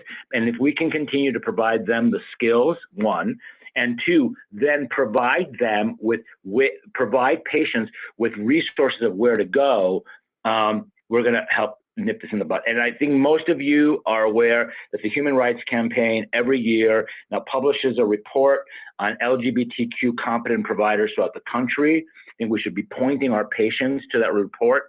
And there are excellent facilities in New Jersey that have received very high scores in terms of LGBTQ competency. There's no reason for people to be running off to New York City and Philadelphia. There are great services here in the state also. But there's still work to be done, right? There's enormous work to be done, from very simple things like changing intake forms to make sure that they include sexual orientation and gender identity, to having more complex conversations about sex with the healthcare provider and the patient. So I think there's a ton of work to be done. And I actually think public health has a place to do this work too. And I would like to, at our school, one of the things that I'm hoping to do over the course of the next year is, a series of trainings for public health entities throughout the state of New Jersey, because I think public health entities need to hear it too. And it's not just enough to work with the clinic and the doctor, but you have to deal with the population perspective also. Long answer. No, that's okay. That was great. Thank you. How do you recommend increasing the recognition or awareness of meth use as a legitimate concern beyond just the rural stigma, to bring it to the same level as the opioid crisis? Doing things like what we're doing today, and making sure that we're all at the table. And like when people bring up opioids, I did this, I don't know where I was recently, maybe 6 months ago, where somebody raised, and where's the opioid problem? And meth. Right? I think every opportunity we have to be able to go out there and write these stories or be at a table and define it is going to be critical. And I'm going to do a shout out to my colleagues in New Jersey. My colleagues at various community-based organizations, including the folks, at the visiting nurses in Asbury Park, who were really adamant that the state pay attention to the meth problem in gay men that they were seeing in Asbury Park. And as a result of that, they've really forced our hand. Not my hand, forced the hand of of the state to actually not allow us to do work. And then we were happy to get on board at Rutgers at the School of Public Health to do work to truly figure out what's going on with meth use. But all of you who are out there and on the ground working with patients, you see it. You need to be writing about it. You need to be talking about it, and you need to be pushing legislatures to be thinking about it. I assure you, I will do my part from where I sit to make sure that they hear about it also. And then, I brought it to the attention of people within the governor's office. And I think there is an increasing awareness, certainly in our state, that this is something that we have to attend to, and that it just can't be this one focus only opioids or fentanyl, because, it's that today, it's going to be something else tomorrow. And we've got to deal with the whole drug addiction landscape holistically. Yeah. Thank you. If you're okay to take a few more, there are. Yeah. Keep going. Shoot them. Keep shooting them at me. The question is, I understand that there's evidence to suggest that assessment, early identification, and referral is the ideal intervention. Are there any examples of this that you're aware of within publicly funded sexual health clinics? I think places like GMHC do a really good job with this. Where they actually, when they see people coming in, they actually do a whole, drug use battery. I think I would like this to be like norm in clinical care too, but I think GMHE does really good work in that regard. I think APLA does really good work in that regard, where they do intakes of patients and they try to find out what kind of drugs they're using from the moment they become clients at those agencies. So that is the ideal. But I think that those kinds of instruments also need to exist in emergency rooms and in clinical care, in clinics, and in doctors' offices also, if we're really to figure this out, how to deal with it. I will tell you, the people who are mostly seeing it and the people who are mostly reporting it are the counselors and the psychologists and the social workers, because there is this disconnect that happens between a patient and a medical provider, a physical medical provider, that seems to not be as apparent when we're dealing with mental health issues. So I think we have work to do to train our medical providers, our physical medical providers, with the skills to be able to ask the questions and provide the tools that actually ascertain that information from their clients, right? Instead of just sort of nodding their head and saying, "You don't do drugs, right? Right? You know what the right answer is to that." You've got to make it safe for people to be able to talk about that. And that actually requires time. And I don't know if right now, the way our system is set up, that it allows for that. But I'm going to just say this. I mean, I'm also a very, very, very strong proponent that we have to be open and honest and out about this, right? Which is something I didn't say in the talk, which I'm going to say now, which is absolutely there's a responsibility, of the population at large and of governmental and other entities to address this. But there's also a responsibility that exists within populations and communities. And I'm going to speak to the LGBTQ population in particular. As long as we continue to make drug use okay, and as long as we, continue to proliferate the idea that one has to look a certain way and have sex a certain way, drug use is going to continue. And so there's a responsibility that has to happen from within also to change the way that people's lives are affected. Because when drug use is modeled and it is not questioned, and when a certain way of appearing and looking is created as the standard for people in the LGBTQ population, which I think it is, and those of us who are members of the population have experienced, then turning to drugs as a way of coping with that and turning to drugs as a way of being part of a social group is what happens. And so there's this inward reflection that we also need to do as a population that will lead to a change. It's not enough to just say it happens all from external places. Right. Thank you.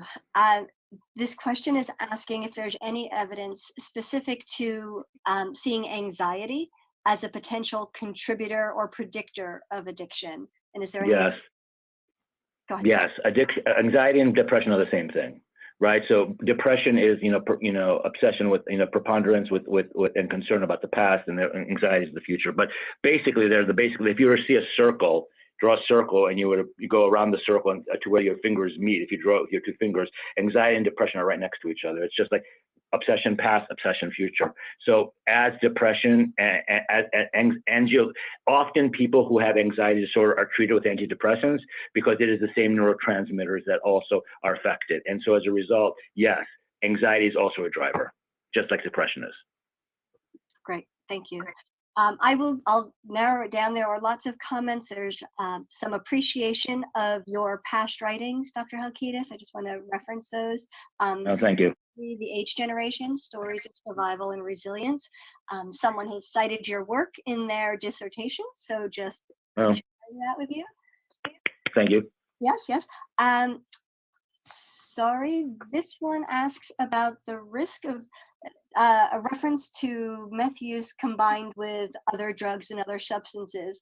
And the specific question is there a risk of combining meth with the use of poppers? And maybe you can explain exactly what poppers are. Yeah, inhalant nitrates or isobutyl nitrates. So poppers are a substance that are often, I mean, everybody uses them, but they're commonly used by gay men to have sex with each other. And what's really interesting about poppers is that early in the AIDS epidemic, I remember reading a New York Times story that said that inhalant nitrates or poppers, I'll talk about what they are in a second, was one of the factors that led people to become HIV positive. And in fact, it was not that they were using poppers, that's because they were having sex.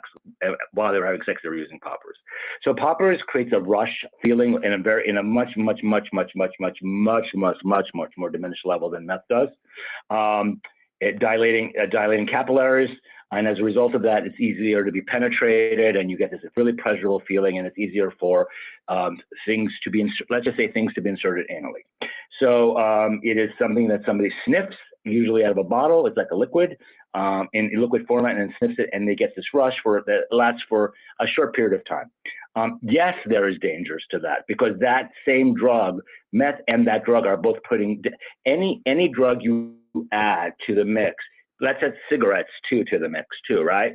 Anytime you add like another drug into the mix that is a stimulant, you're putting stress on the cardiovascular system. So absolutely, meth is going to stress the cardiovascular system. Meth and poppers are really going to stress the cardiovascular system. Meth and poppers and cigarettes are going to really, really stress the cardiovascular system. And quite frankly, maybe if you're 20 and your like body's like, flexible and good and like still pretty in shape, it may not have such damaging effects in the moment, but certainly as people age, those effects are going to be even more pronounced. So yeah, and not a great combination. Okay, thank you. This question is actually the first one addressing this. You've spoken a lot about how meth use manifests in gay sexual behavior, specifically amongst men. Can you speak about how it manifests in lesbian women, and if that's any different? Yeah, there's not a lot of documented literature in lesbian women around meth use. Not that there isn't meth use probably in the lesbian population. I haven't studied it. I think there are other drugs that are used, including alcohol, at very high rates in lesbian women. But if lesbian women were to use meth, it would have the same sexual effects as it does for men. Certainly in heterosexuals, it has the same effects. It is a hypersexualizing drug, regardless of your sexual orientation. But the literature on lesbians is near absent on meth use. Okay, thank you. I will end it with one last question, and I'll apologize to those that we did not get to. This question is asking if you can speak to what you know about racial differences with regards to meth use, or research that's been done on that. I'm not certain if that means rates of meth use or if there's some other. All of it. It means all of it. I have an answer. I have a complicated answer. In 2003, and I always tell this story, I love this story. In 2003, I went to a conference on the Big Island of Hawaii. It was actually the first time I went to the Big Island of Hawaii, which was like amazing. It's like the wild horses I'm a boy from Queens, so like big horses on the beach are always like fascinating to me, right? Like we didn't have that in Queens. So I went to this conference, and it was all of us who were doing meth use research at the time. And I remember sitting there and talking about meth use and about meth use proliferating in the gay population, and a colleague saying to me, the Black population is not going to use meth because they have a different allele structure and they metabolize meth differently. And I was like, well, I don't even know what you're talking about. But what I said in response to that was, I think that meth use in the Black population is going to proliferate and it's going to grow. And if you believe that drug addiction is driven in part by social circumstances, then gay men are put upon, and I said this before, Black gay men are particularly put upon. I mean, you see this in the South. You see it in HIV. You see it in every health condition that gay men face. Black gay men have it worse, right? Because they're not only gay, but they're also Black, right? So you're getting it because of their race and their sexual orientation from this crappy society that we live in. So there are different. So in the early days when we first started attending to this drug in like the late 1990s, early 2000s, the guys we were getting in our study, and I think most people would say this is true, were like white middle class guys. It has drastically shifted. Over the course of the last 20 years of me doing this work, the participants have become more Black, more old, more HIV positive. So there is definitely meth use in the Black population. I encourage you all to see this amazing documentary that my friend made called Party Boy. I just sponsored him. They're doing a screening in LA, I think it was last week. It's PARTY space BOI. It is an amazing representation of meth use in the Black population, in the Black gay population. And so I encourage you to watch it. So it's there, it's present. Black gay men are using meth. Yes, it is probably grown much more in the Black gay population than the white gay population over the course of the last 2 decades. Okay, thank you. before we close for the program, I just want to mention, Dr. Halkitis, that the QR code actually was no longer active for some reason. I tried it, so that's okay. I will get that link. And for those who are on the call, I'll send that link out, as well as the references to the two videos that you've just referred to, Party Boy and Rock Bottom. I'll try to get the links for those and share that with those who are on the call. I think that will need to be the end of the questions. I have lots of thank yous here, a number of notes of appreciation, and asking that maybe you should do a TED Talk on this. I suspect you might have, or I know there's. I haven't, but Colleen, can you arrange that? I'm on that. I absolutely can be on that. I would love to do that. Lots of thank yous, and Dr. Halkitis, that was great, and I learned a tremendous amount, and I know the 295, 300 people who were on the webinar also learned a tremendous amount. So thank you so much. Yeah, and I appreciate all of you being on this webinar. I think that, your presence on this webinar is an indication that there is clearly, like, we're all worried about something that's happening, and, collectively, if our voices are loud and unified, we can solve it. So thank you also for being on. Thank you. And folks, please be sure to complete the evaluation that will be getting sent out in about 10 minutes or so. Please complete that this week so that we can take care of all your continuing ed credits and so on. And thank you all, and have a great afternoon. Thank you all so much for your time. Take care.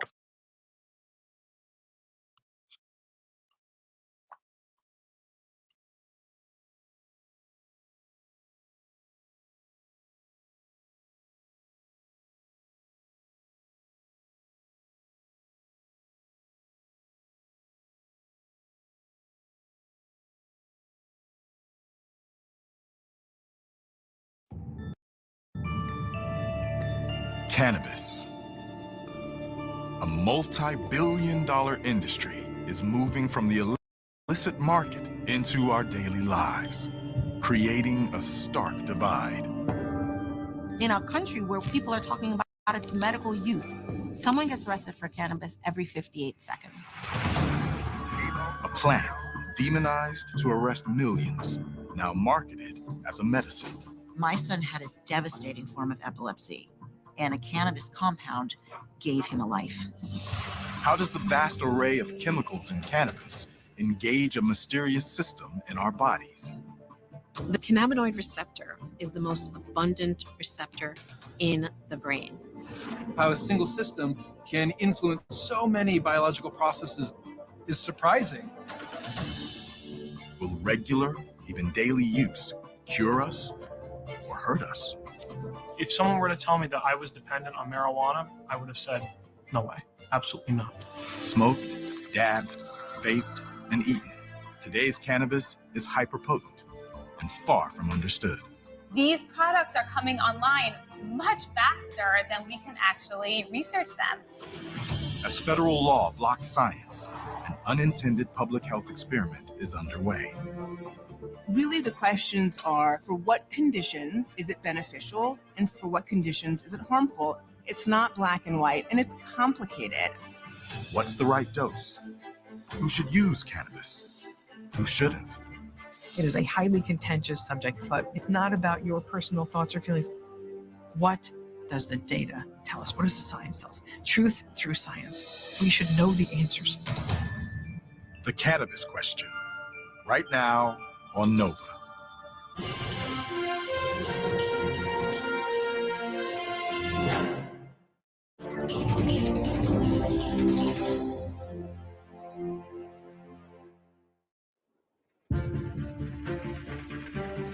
More than 80 years after America ended one type of prohibition, it's ending another. The majority of people now live in a state where cannabis is legal. As a multi-billion-dollar industry rises, our country is at a crossroads.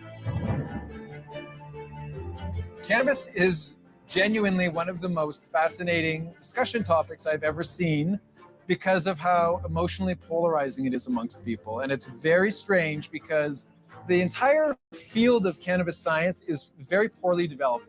There's not been a lot of research, and there's a lot of things that we don't understand. And yet, What we have in society is groups of people that very fervently believe it is this panacea that can cure any disease that exists, or it's the devil's grass and it's going to cause the downfall of society. Not recognizing that the reality of cannabis is somewhere in the middle.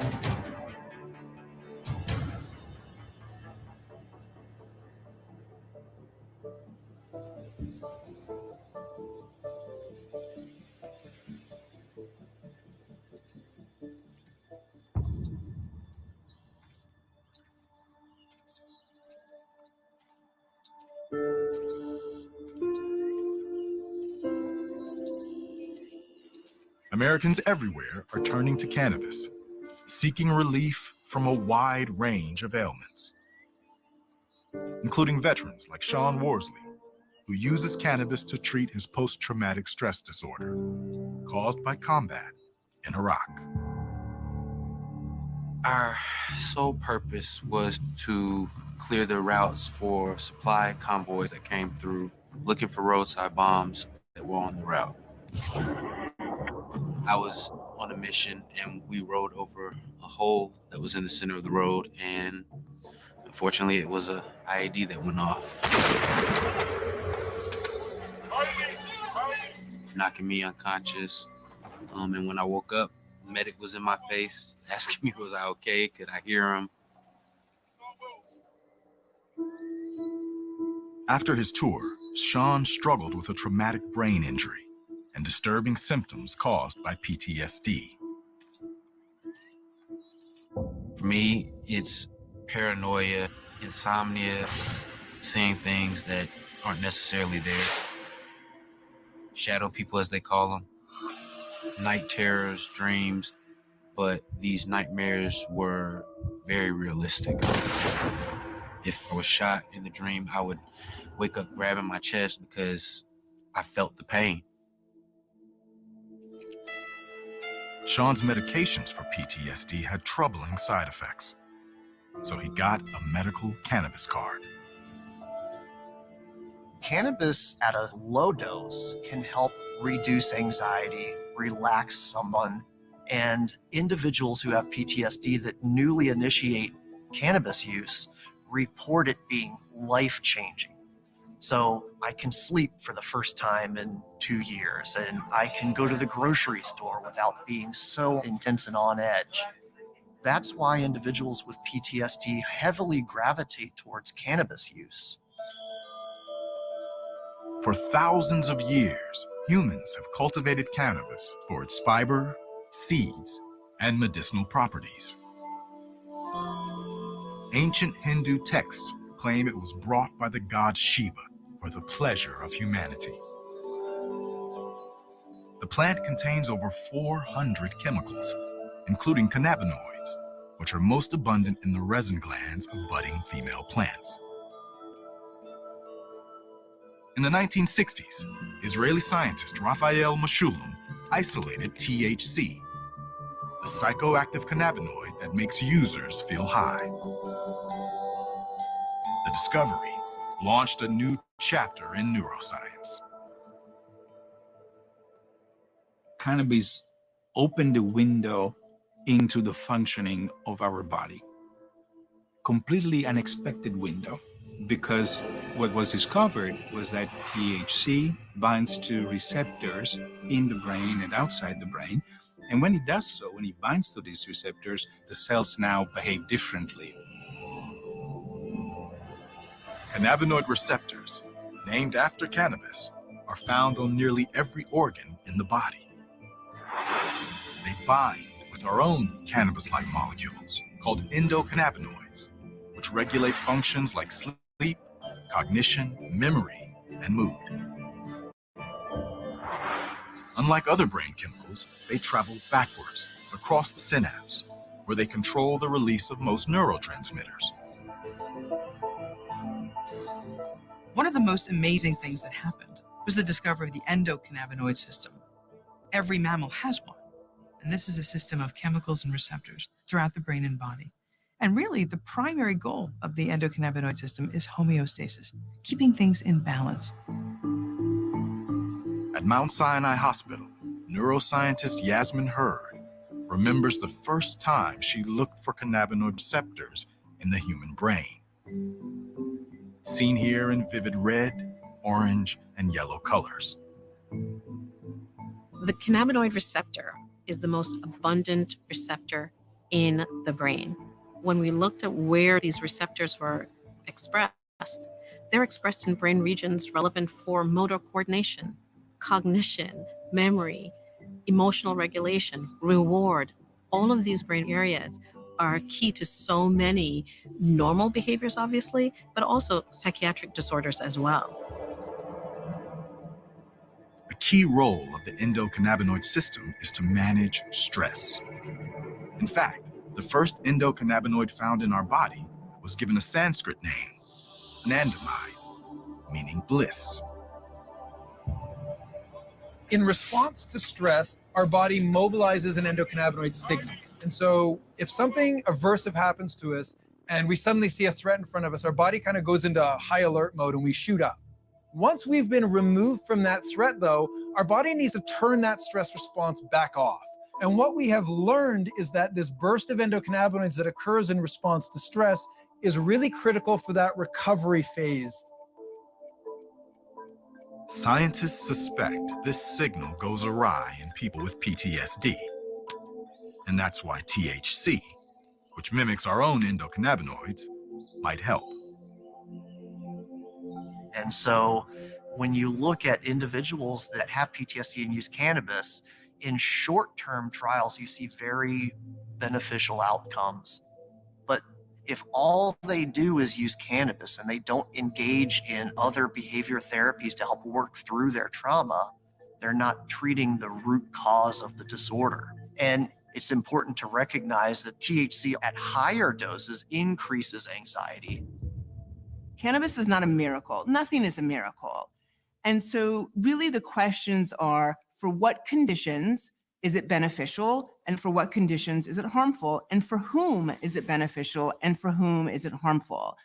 So it's shades of gray. It's not black and white, and it's complicated. In 1996, cannabis was legalized in California for medical use. But federally, it remains a Schedule I drug, like heroin, making research difficult and leaving patients like Elizabeth Pinkham on their own. To cope with her cancer treatments, Elizabeth has turned to cannabis. When you go through chemotherapy, there are side effects that can be like nauseousness. You may have lots of appetite. You may have difficulty sleeping. So I was looking for something that wasn't another big, heavy-duty pharmaceutical. On display, one can find cannabis-infused teas, sodas, candies, bath salts, psychoactive body washes, and flour with THC that can ease nausea when smoked. The effects are pretty immediate. I've definitely gotten my appetite back a little bit more. It also helps with neuropathy, which is like the numbness in your fingers and your toes. This is super medicinal. You see how like dark and dense that is? Mm-hmm. That's indicating more of the indica family. Good for the body, good for pain. My staff needs to do the best that they can to try and guide people to the products that are going to serve them the best. But my staff, they're not trained doctors. And really, we should have cannabis medicine being taught in every single medical school across the United States. And that's not happening now because of federal law. It's really a voter-approved, quote-unquote, medicine. So people say, oh, there's medical cannabis that's approved. It has not been. It has not gone through FDA rigorous research process. And that's what's critical for medicine. I think it would be great if there was a bit more science behind this, but I think in the meantime, you have to do what works for you, and you have to figure this out as you go. But it's challenging. Scientists aren't sure whether cannabis sativa, indica, and ruderalis are distinct species. But most cultivars grown today are hybrids. They have distinct chemicals called terpenes, which create flavors and smells. And in addition to THC, the plant contains over 100 other cannabinoids. One, called CBD, is flooding the market. 1 in 7 adults in the United States are using CBD. You see CBD everywhere. You see it in the pet stores. You see it at Bed Bath & Beyond, at Whole Foods. And so there's a multi-billion-dollar industry that's built on this plant. And there are all these different hypotheses of what these different chemicals can do to help us. But these products are coming online much faster than we can actually research them. Despite CBD's availability today, it took a group of determined parents to bring it to market. One quest began in Palo Alto, California, where Stanford neuroscientist Katherine Jacobson set out to treat her son Ben's epilepsy.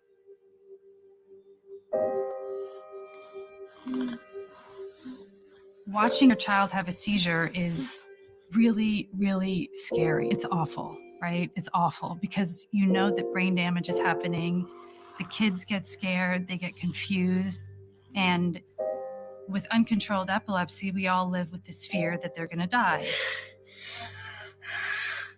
About a third of epilepsy patients don't respond to medications.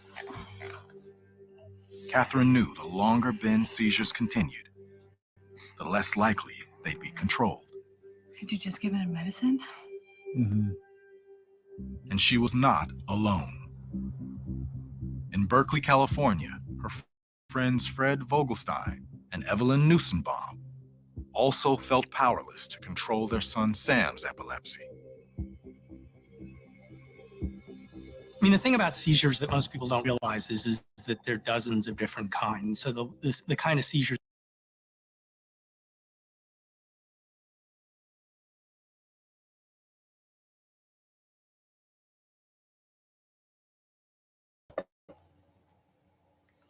Good morning. Post a link here because I don't know, it was on the autoplay on YouTube. Is my microphone on? Oh, okay, yeah, I see it now. I was up too early this morning, so I had to take a nap, but I've been listening here with you. And so I have no idea how we got here, but hold on. Bedhead. Oh. Yeah,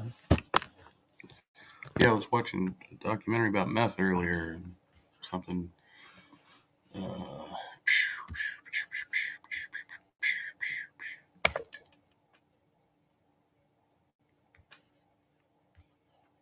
So yeah, now that I'm at the time I'm supposed to be up, I guess I've got a little time. The guy never came for my car, he flaked on me, so.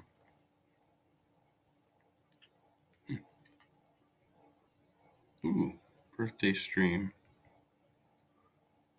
24,600 and Scott's pending descent into evil.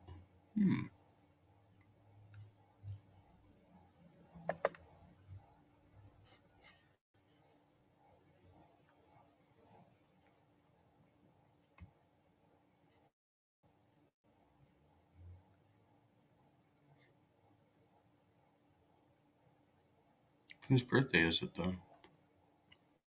My mom's birthday is coming up. My kid had his birthday yesterday. My youngest birthday was yesterday. My oldest birthday was at the beginning of the month. My mom's birthday is at the end of the month, so I get lots of April birthdays. Oh, Scott Duke. The Institute for Sexual Research in Berlin, and seized the library. There, Magnus Hirschfeld was the director of that institute, and he had 2 sins against him. He was, well, 3 really.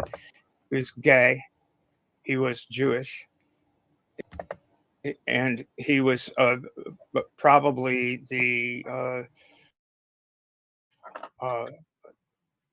most informed person of that time with regard to gender non-conforming and queer studies. And it assembled quite a bit of research in that institute. The Nazis walked in to the library, grabbed all the books, brought them out onto the street, and burned them. But they kept the record. They kept the patient records and rounded the people up. Yeah. So yeah, there's history there too. That reminds me of Texas idiot Greg Abbott wanting to like find all the driver's licenses of people who had switched from G, M to F or F to M under gender, just to try to compile a list of people who have undergone trans surgery. Making a list. Yeah, make a compiling list. That's to scare everybody. Yeah. Oh yeah, and put it together with canceling books. I mean, literally, so, nope, you can't read that. Nope, can't read this. Nope, can't read that. There was some library that decided to close entirely in Texas. Anybody see that news article? Instead of going through the trouble of censoring all their books, they decided to close the library or something like that. Spotted that yesterday. Yeah, I've heard that, but I don't know the details of it. Yeah, there was some news story or whatever. It's like, way to go. Let's just close the libraries. Libraries bad, books bad. Anyway. So Natalie Wynn is ContraPoint's name. That's who she is.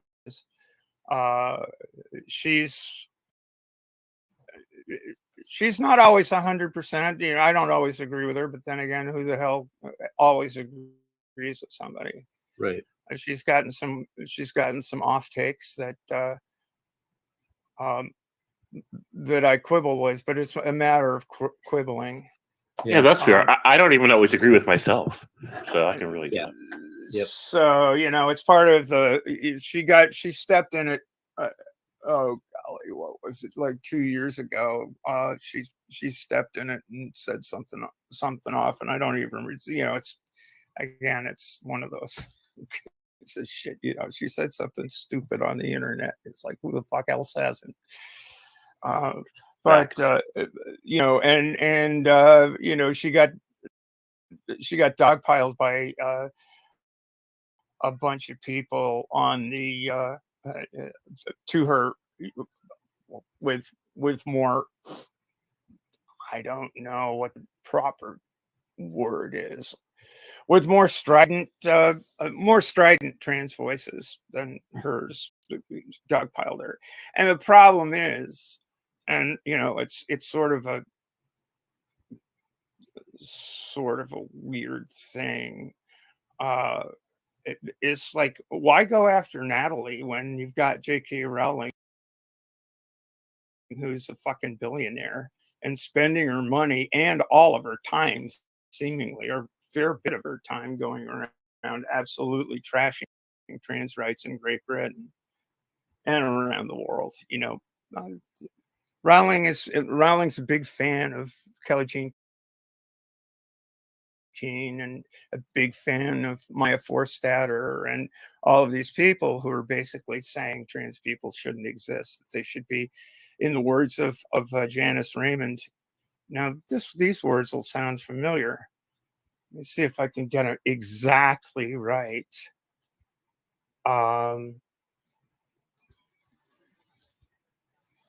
going to have to do this from memory, and somebody can. It's on page 176 of a book that Janice Raymond wrote in 1979 called "The Transsexual Empire," and her words were, "I believe that the solution to the problem of transsexualism is to morally mandate it out of existence. Now, if you recall what Michael Steele, I think it's Michael Steele, right? Who gave that address at CPAC this year? What did he say? The exact same thing. Only he used transgender instead. So that was a 1979 book? Yes. That was pretty It's called early. The Transsexual Empire. Google it. Yeah. You Google Making Janice our- Raymond. Yeah. Janice Raymond was basically the grandmother of trans exclusionary radical feminists. There's a Wikipedia article on that book. So publication history. So the language and the language that we're hearing today that really started ramping up in 2018.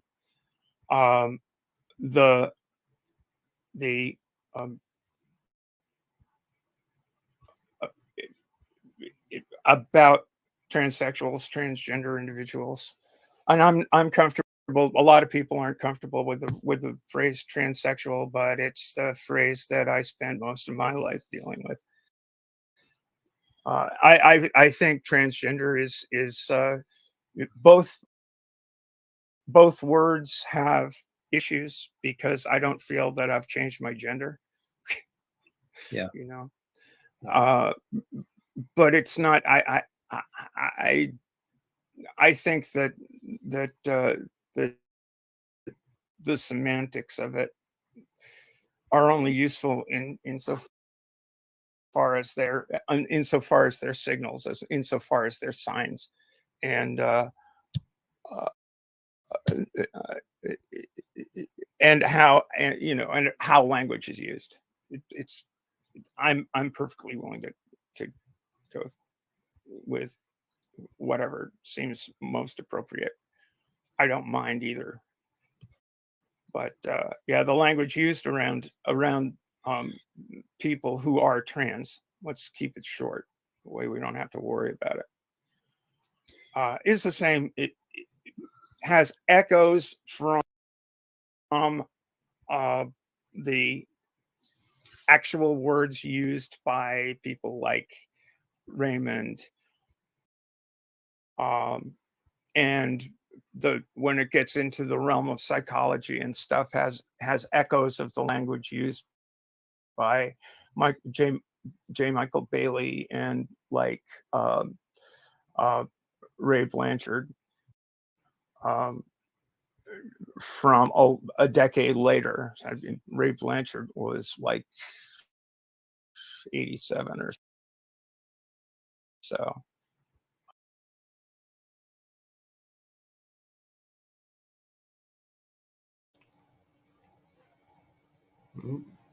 Okay.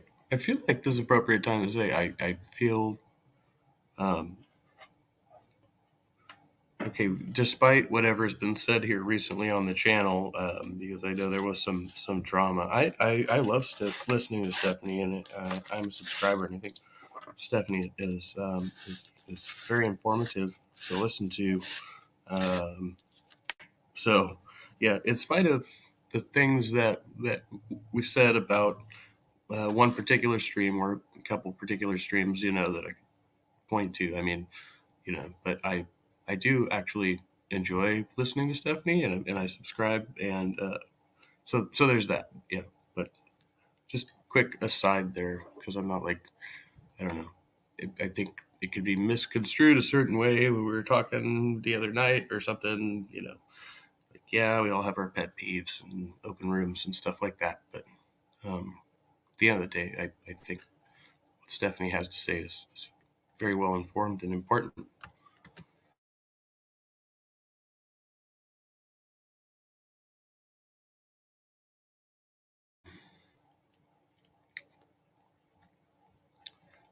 I have to measure my time, so it's 9:44 in the a.m. And happy birthday, Scott Duke. And Let's see.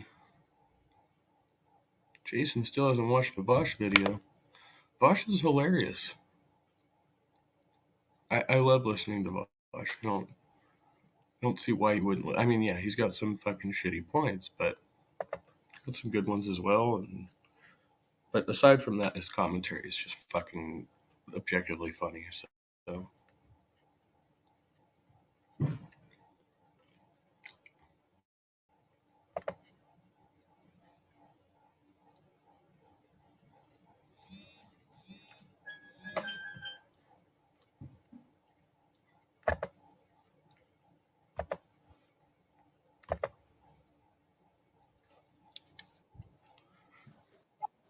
If I couldn't solve a question, what advice would you give me so I wouldn't get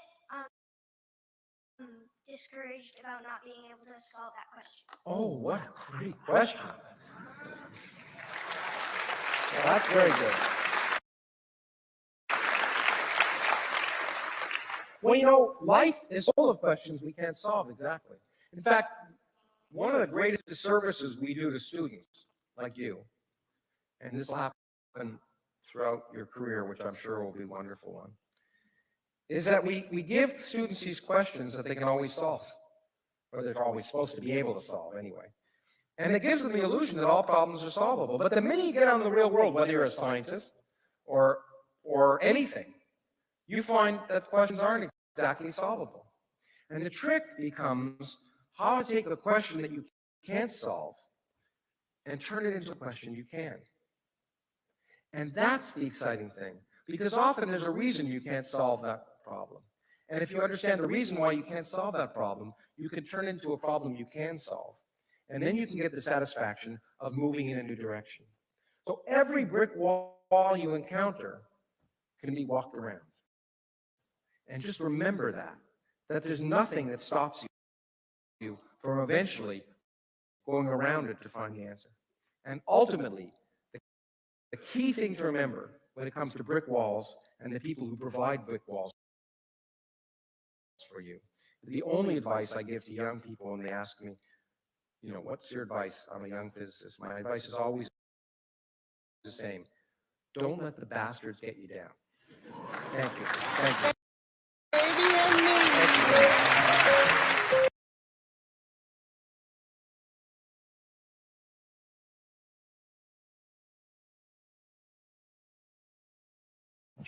The issue that hovers around the psychedelic experience, it was mentioned last night, it's strong in my life. I haven't found any real solution other than hold your nose and jump. But the issue is surrender. This is something real. You don't find people going into the ashram in the morning to meditate with their knees knocking in fear because of how terrifying and profound they know that meditation is going to be. But if they were going in there to smoke DMT, you know, they would be fully riveted on the modalities of what was about to happen. I mean, we can tell shit from Shinola. It's just that we don't always prefer Shinola. And I'm not like, I don't advocate it. You know, people, like sometimes there are people who are disappointed because they say, well, how often do you do it? Well, the answer is not very often. I mean, if I can get it in a couple or 3 times a year, I feel like I'm hitting it pretty hard. And the more successful it is, the less often you have to do it. I mean, I know people who say DMT is their most favorite drug. And when you say, when was the last time you did it? They say, well, 1967. It only lasted 4 minutes. They're still processing it. And they are still processing it. They're not just whistling Dixie. I mean, it is, to my mind, just the most, well, I mentioned this earlier, the question, how do they keep the lid on this stuff? And I suppose here I'm preaching to the converted, because many people last night said they had an interest in this kind of thing. But they don't keep the lid on sexuality. No society has ever had it so under control that people didn't have sex. I mean, they may have had sex under weird conditions and under, ritual strictures and this and that, but we are like this salamander that has the option of never developing into its mature form. And to my mind, that's a tragedy, because this is our birthright, and somehow our inability to get a grip on our global problems has to do with this immaturity about our mental state. The two, I feel very strongly, are linked, and that of course we can't get control of the world because we are children in some profound way. And we don't like being children, but the culture has reinforced a form of infantilism.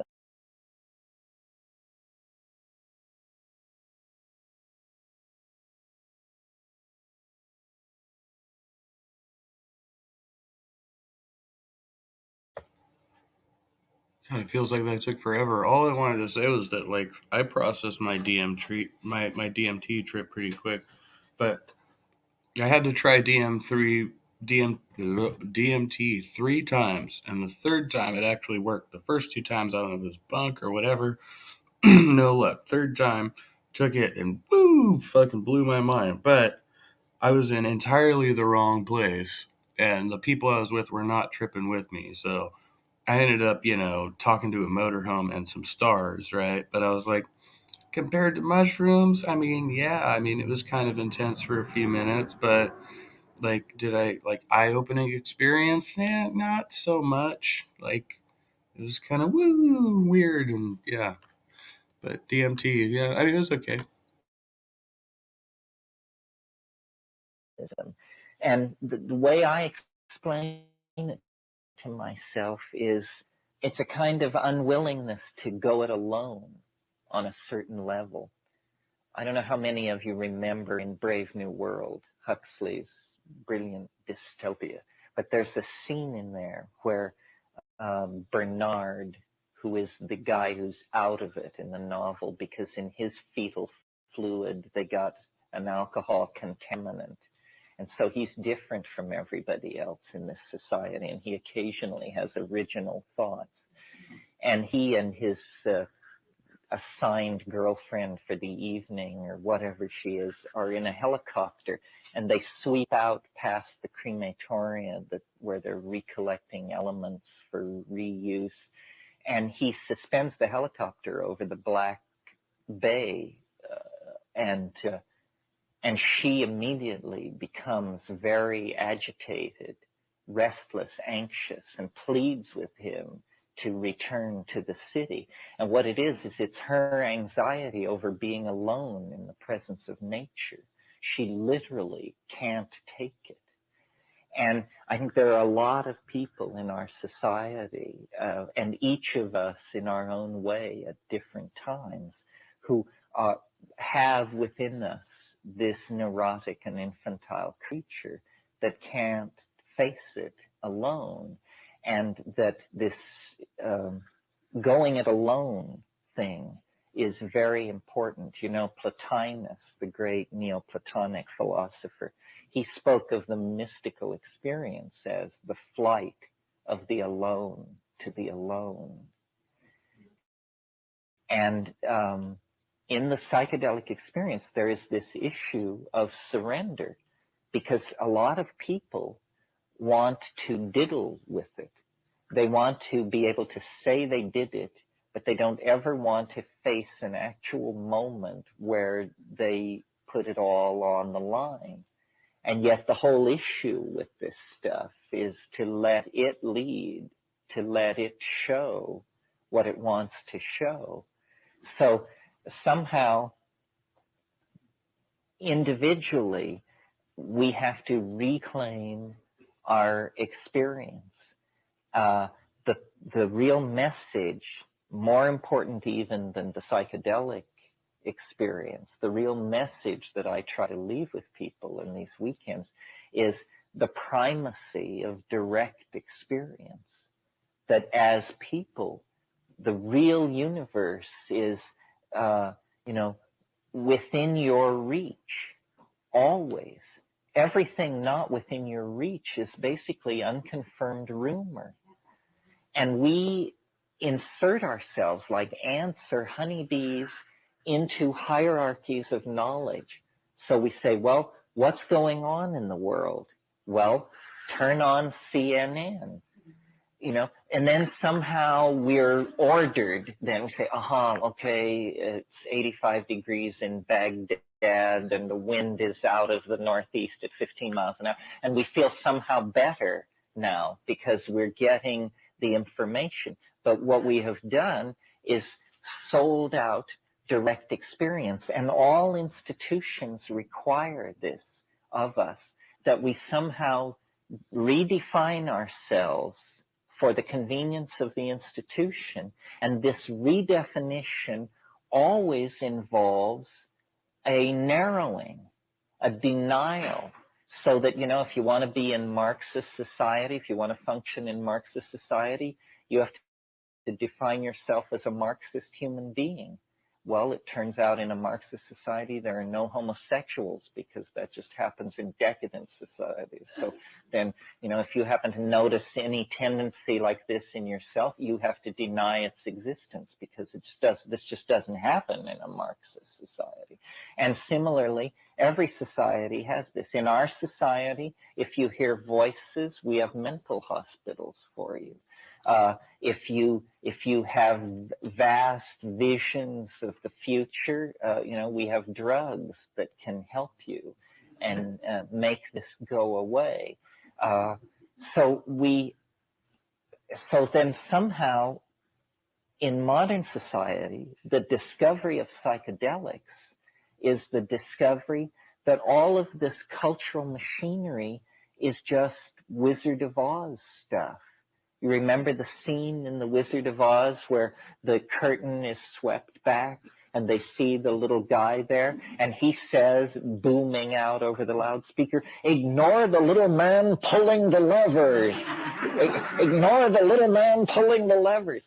Well, the little man pulling the levers is what sweeps into view with psychedelics, and you discover, culture is provisional, you know. Whether we have 9 wives or 3, whether we tattoo ourselves blue, whether we eat insects or not, all of these things are just decisions that we make. And then we congratulate ourselves on our wisdom, and we live within that, and we hunt down and kill all the people who disagree with us. And that's called having a culture, having a way of life, being somebody. But I don't see history as a wrong turning. I see it, the metaphor that I like is that of the prodigal son, that there was a reason for this long descent into matter, this peregrination. It was a shamanic journey of some sort. You know, the shaman goes into the world pool or ascends the world tree to go to the center of the axis of the cosmos to recover the pearl or the gift or the lost soul, and then return with it. And this is what history was, I think. It was a descent into the hell worlds of matter, energy, space, and time for the purpose of recovering something that was lost. It wasn't lost by us. It was lost by the breathing, the disystole of the planet. Just climax of climate moved us into paradise and then moved us out of paradise. I mean, you must, the story of Eden is the story of history's first drug bust. I mean, it's the story of a whole lot of tension over who's going to take or not take a certain plant which confers knowledge. And Yahweh, wandering in the garden, says to himself, if the man and the woman eat of the fruit, they will become as we are. The issue was co-equality, co-knowledge with the Creator. Well, where do we stand, in man's existential march? How does that work? Can we always accept the subservient, infantile position? I mean, is knowledge to be dispensed by gods, and if not gods, and the institutions that appoint themselves as gods over us? Or is it actually that maturity begins with somehow claiming this birthright, and it is a birthright? And I don't know if a society can survive the claiming of this birthright by a large number of people. Certainly in the 1960s, when this was attempted, everybody got very agitated, and then it was frozen out. In so-called primitive or pre-literate societies, there is the office of the shaman, and the shaman is deputized to act for all of us. In the same way that we have airplane mechanics to fix jet engines, we have shamans to explore these hidden and fairly terrifying other dimensions. The people who self-select themselves into a group like this, in a society like that, would be the candidates for this kind of shamanic voyaging. I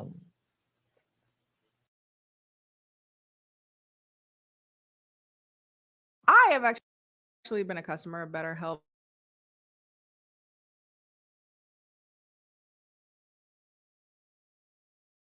Trying to make sense of these notes I was going over from last night, and it doesn't make any sense, but it's like, okay, there's the thing, here's the people with the knowledge, there's the other stuff, and then you get like knowledge from books, but there's like this book, and then there's the other book, and then and it all exists within reality. See, reality was kind of this, I don't know how reality ended up being this little bubble over here, because everything should have been inside reality in this diagram. It's shit. Okay. And then vectors point things in a direction. That's the vector, like that vector. It's like where the arrow goes or something. Okay. And then we're what?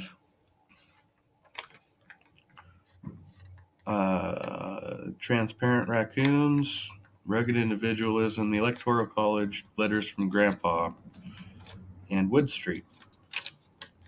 Computer science, homelessness, vaccines, food insecurity, and more. Shit. That just gives us more shit.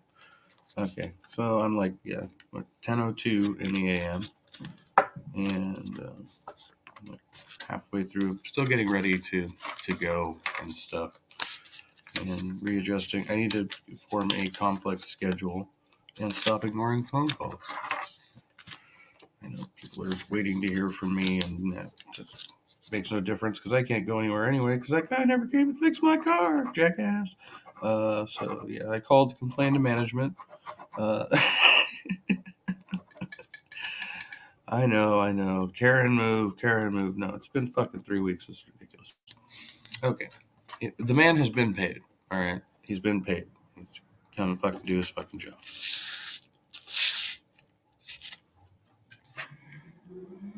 If anyone wants to come in, there's a link in the side chat there. Otherwise, I won't be on too terribly long. I'm not going to do another long one. I was streaming all day yesterday, apparently.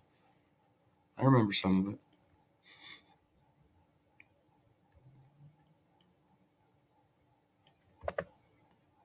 You rewatch the streams from yesterday so I can remember more of it. Oh, that'd be interesting. I'm still supposed to watch my stream from like 5 weeks ago to figure out if Will Kincaid made a racist comment on there. I think that was one of the ones that was removed for copyright, though. I'm not sure. Will Kincaid, did you use the N-word on my stream? Just be honest with me if you're watching. Go censor that shit. Oh, what the fuck? I think they've caught on to me. It's like fucking me off now when I try to do this. All right. Oh, whatever. Fuck them. Fuck them.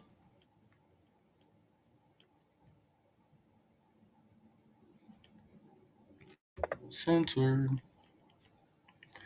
They have a fucking live news stream on YouTube. And why do we keep going back to Tubi? I guess just because it seems simple. It's usually where I've been watching my news. I watched the news yesterday. Lee Affilius. They'll turn the notification on, but I won't get it because I never use this profile.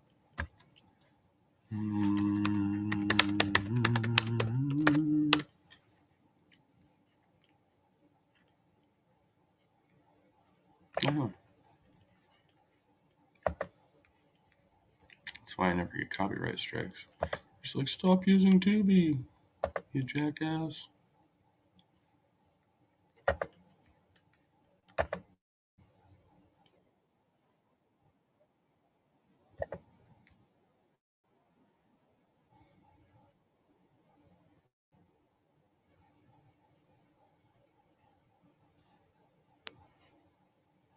It's interesting. I don't remember doing that.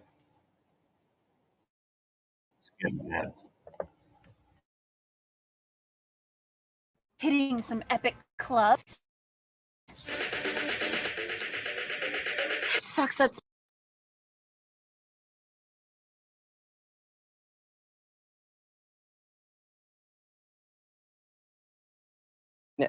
this case, guys. Rooting for a full recovery for that young teenager as well. NBC News correspondent Maggie Vespa. Maggie, thank you. The Wall Street Journal reporter who was detained in Russia is being ordered to stay in a Moscow jail until his trial. Now, these are the first images of Evan Gershkovich since his arrest on espionage charges. He appeared inside a glass box as a Russian court denied his appeal. NBC News foreign correspondent Megan Fitzgerald joins us now. So, Megan, Gershkovich, the Wall Street Journal, and the U.S. government, they all strongly deny these spying allegations. What does this all mean for his case? Yeah, well, you're right. You know, we've heard from the United States government who said they're doing everything they can. They will continue to do everything they can to try and secure his release. Earlier today, we heard from Evan Gershkovich's attorney. And among the things that were said was that the parent company for the Wall Street Journal put up more than $600,000 to try and secure his bail. Of course, that was denied. There's a tremendous amount of support here. We know that's incredibly comforting for his family. And then, of course, earlier today, we heard from the U.S. ambassador to Russia, Lynn Tracy. In fact, I want to play for you a little bit of what she had to say. The charges against Evan are baseless, and we call on the Russian Federation to immediately release him. We also call for the immediate release of Paul Whelan. Paul has been held more than 4 years in Russia. Both men deserve to go home to their families now. Now, as far as Evan Gershkovich's case is concerned, what we're waiting for next is a trial date to be set. It could be set by the end of May, but we've also been down this road before. You think Brittany Griner, we know that that trial date continued to be postponed months into the future. So this is really just a wait and see when this case will go to trial. Yeah, and Megan, we also heard the ambassador mention Paul Whelan there. That's the former Marine who's still imprisoned in Russia after all these years. Does all of this impact his case? I mean, could he be any closer to getting home? Joe, you know, it's a really good question. I mean, now that another American is wrongfully detained in Russia, it is most certainly putting the spotlight on Paul Whelan's case. And, you know, he obviously was not a part of that prisoner swap that we saw with Brittany Griner. The Kremlin has already spoken out and said that they won't even discuss the possibility of a prisoner swap until he goes to trial and until this trial concludes. But if that were to happen, certainly the hope is that the United States would also get back Paul Whelan, who has been detained wrongfully for going on 5 years now, Joe. NBC News foreign correspondent Megan Fitzgerald. Megan, thank you. Joe, opening statements are expected to begin this hour in what could be a landmark trial against Fox News.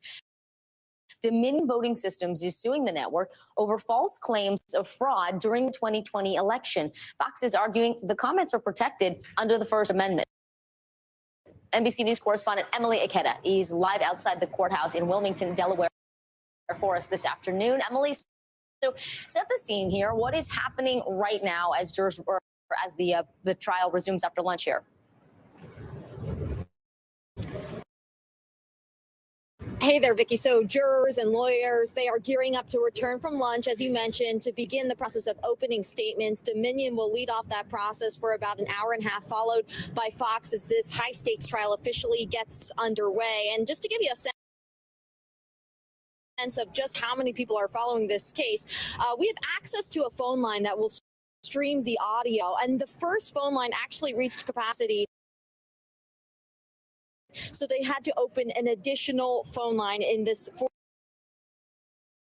this case and trial. Earlier this morning, we watched the jury selection process play out. They narrowed down the pool of jurors to 12 jurors now seated and impaneled, and 12 alternates. That number notably an uptick compared to typical cases, and the judge has previously in the pretrial hearings expressed some level of concern about the potential for juror tampering, so they are really taking significant steps to protect their privacy, only referring to them by numbers throughout this morning's process. They also, he instructed the jurors who are now impaneled to avoid looking at social media over the next 5 to 6 weeks, which is the anticipated timeline, and not to talk to anyone about this case. So many people are following it. All eyes on Delaware here today, Vicki. And Emily, many legal analysts say this really is not a clear-cut case for Dominion. Walk us through what the company actually has to prove to win this case.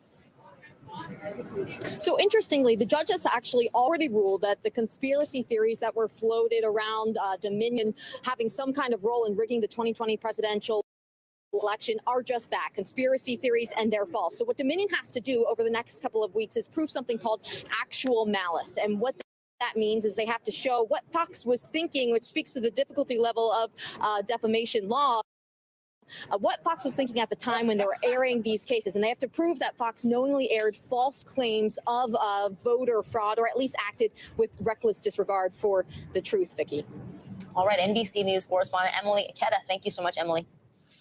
Time now for a CNBC Money Minute. Hospitals are getting into the gig economy. Systems like Providence and Advocate Health are looking to apps to attract nurses. Persistent labor shortages, of course, have been creating major staffing gaps at some of the country's biggest hospitals. CNBC senior markets correspondent Dominic Chu joins us now. So, Dom, we've done some reporting on this. These apps are being compared to ride-hailing technology like Uber and Lyft, but for nurses. How are hospitals using them right now? So, Vicki, Joe, to your point, and like you mentioned, it's the tight labor supply that's really driving hospitals to search for these alternative ways to find talent. So these apps work in different ways. Some just adjust the pay rate to match the supply of workers available at any given location. Others allow workers to bid for shifts outright, but all of them really act as an extension of labor pools that hospitals can tap in order to fill some of those shifts for much needed help in those healthcare industry kind of type jobs. Meanwhile, speaking of, EY is announcing it will cut 3,000 jobs in the U.S. less than a week after hitting the pause button on plans to spin off part of the firm into a new company. The accounting giant, formerly known as Ernst & Young, saying it's making the move to eliminate overcapacity, with the cuts impacting about 5% of its U.S. workforce. Now, a majority of the job cuts will come from the consulting side of the business. And finally, the U.S. government's strict new guidelines on electric vehicles goes into effect today. Only 6 models now qualify for the full $7,500 federal tax credit for EVs. The Cadillac Lyriq, the Chevy Bolt, the Bolt EUV, and some Tesla Model 3 and Model Y versions, and the Ford F-150 Lightning. Those are the 6. The updated rules pertain to where EV batteries are actually made, and cuts out China as an approved trading partner for some of those tax credits. So keep an eye on those if you're a big EV enthusiast, guys. Back over to you.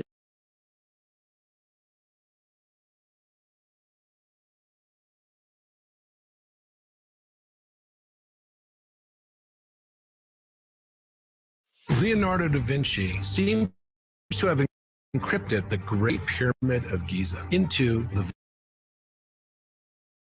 Vitruvian Man, along with an exact geometrical match of the Earth-Moon pyramid relationship.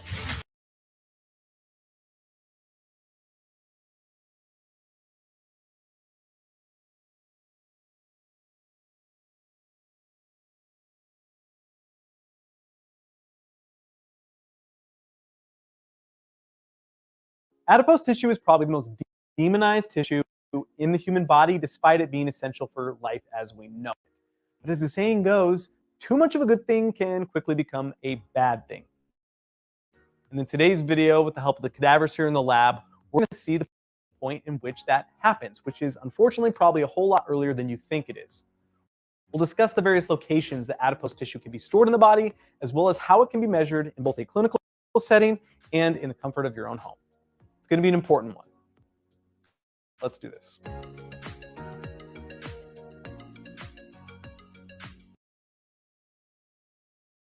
There are two primary types of body fat: subcutaneous fat and visceral fat. Subcutaneous fat is found in the hypodermis, which is just deep to the skin, or the epidermis and the dermis.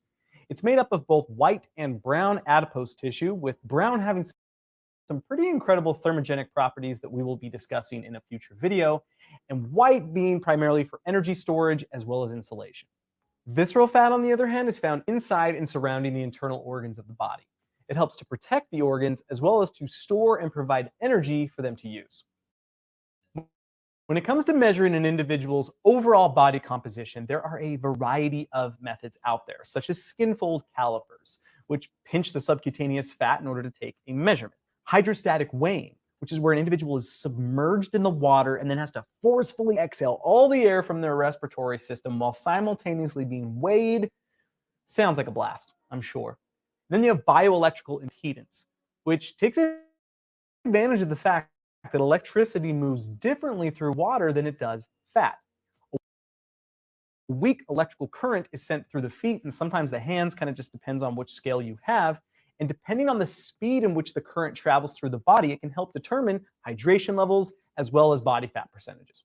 You also have what's called a DEXA scan, which stands for dual energy X-ray absorbed geometry, which is a mouthful to say. But it's actually designed to measure bone density and diagnose osteoporosis, but it's very useful as well at determining body fat percentages. But it does come with small doses of radiation, which is why some individuals prefer to just use an MRI, which is also very good at quantifying overall body fat percentages.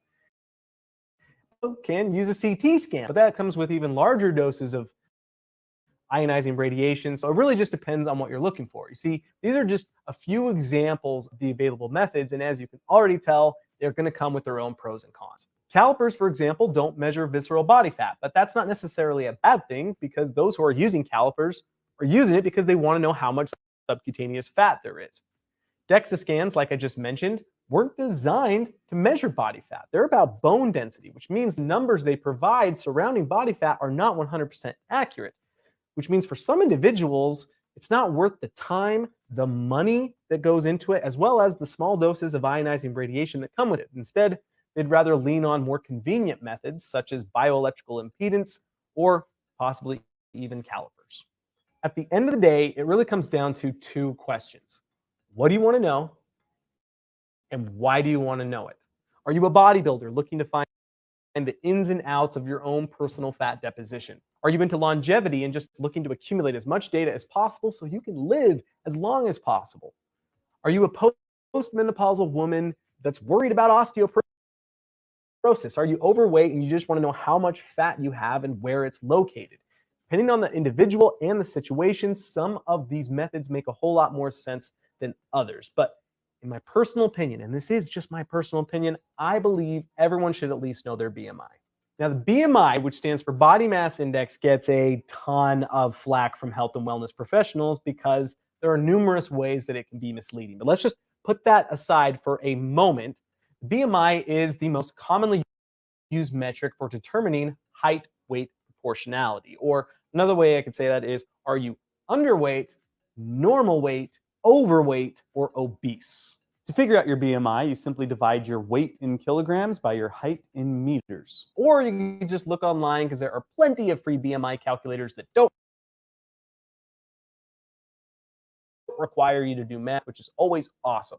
But you'll end up with a number that can then fit within specific ranges. So anything under 18.5 is considered underweight. Between 18.6 and 24.9 is considered normal weight. Anything between 25 and 29.9 is overweight, and anything 30 or above is considered obese, with even multiple levels of obesity beyond that. For me, I'm 5 foot 8 inches or 1.72 meters, and I weigh 164 pounds or 74.4 kilograms as of this morning, which gives me a BMI of 24.9, which is the exact upper limit of what's considered to be a normal weight. If I gain even just 1 more pound, I will then be shifted into the overweight category, since my BMI will now be 25.1. Which brings us back to the problems with BMI.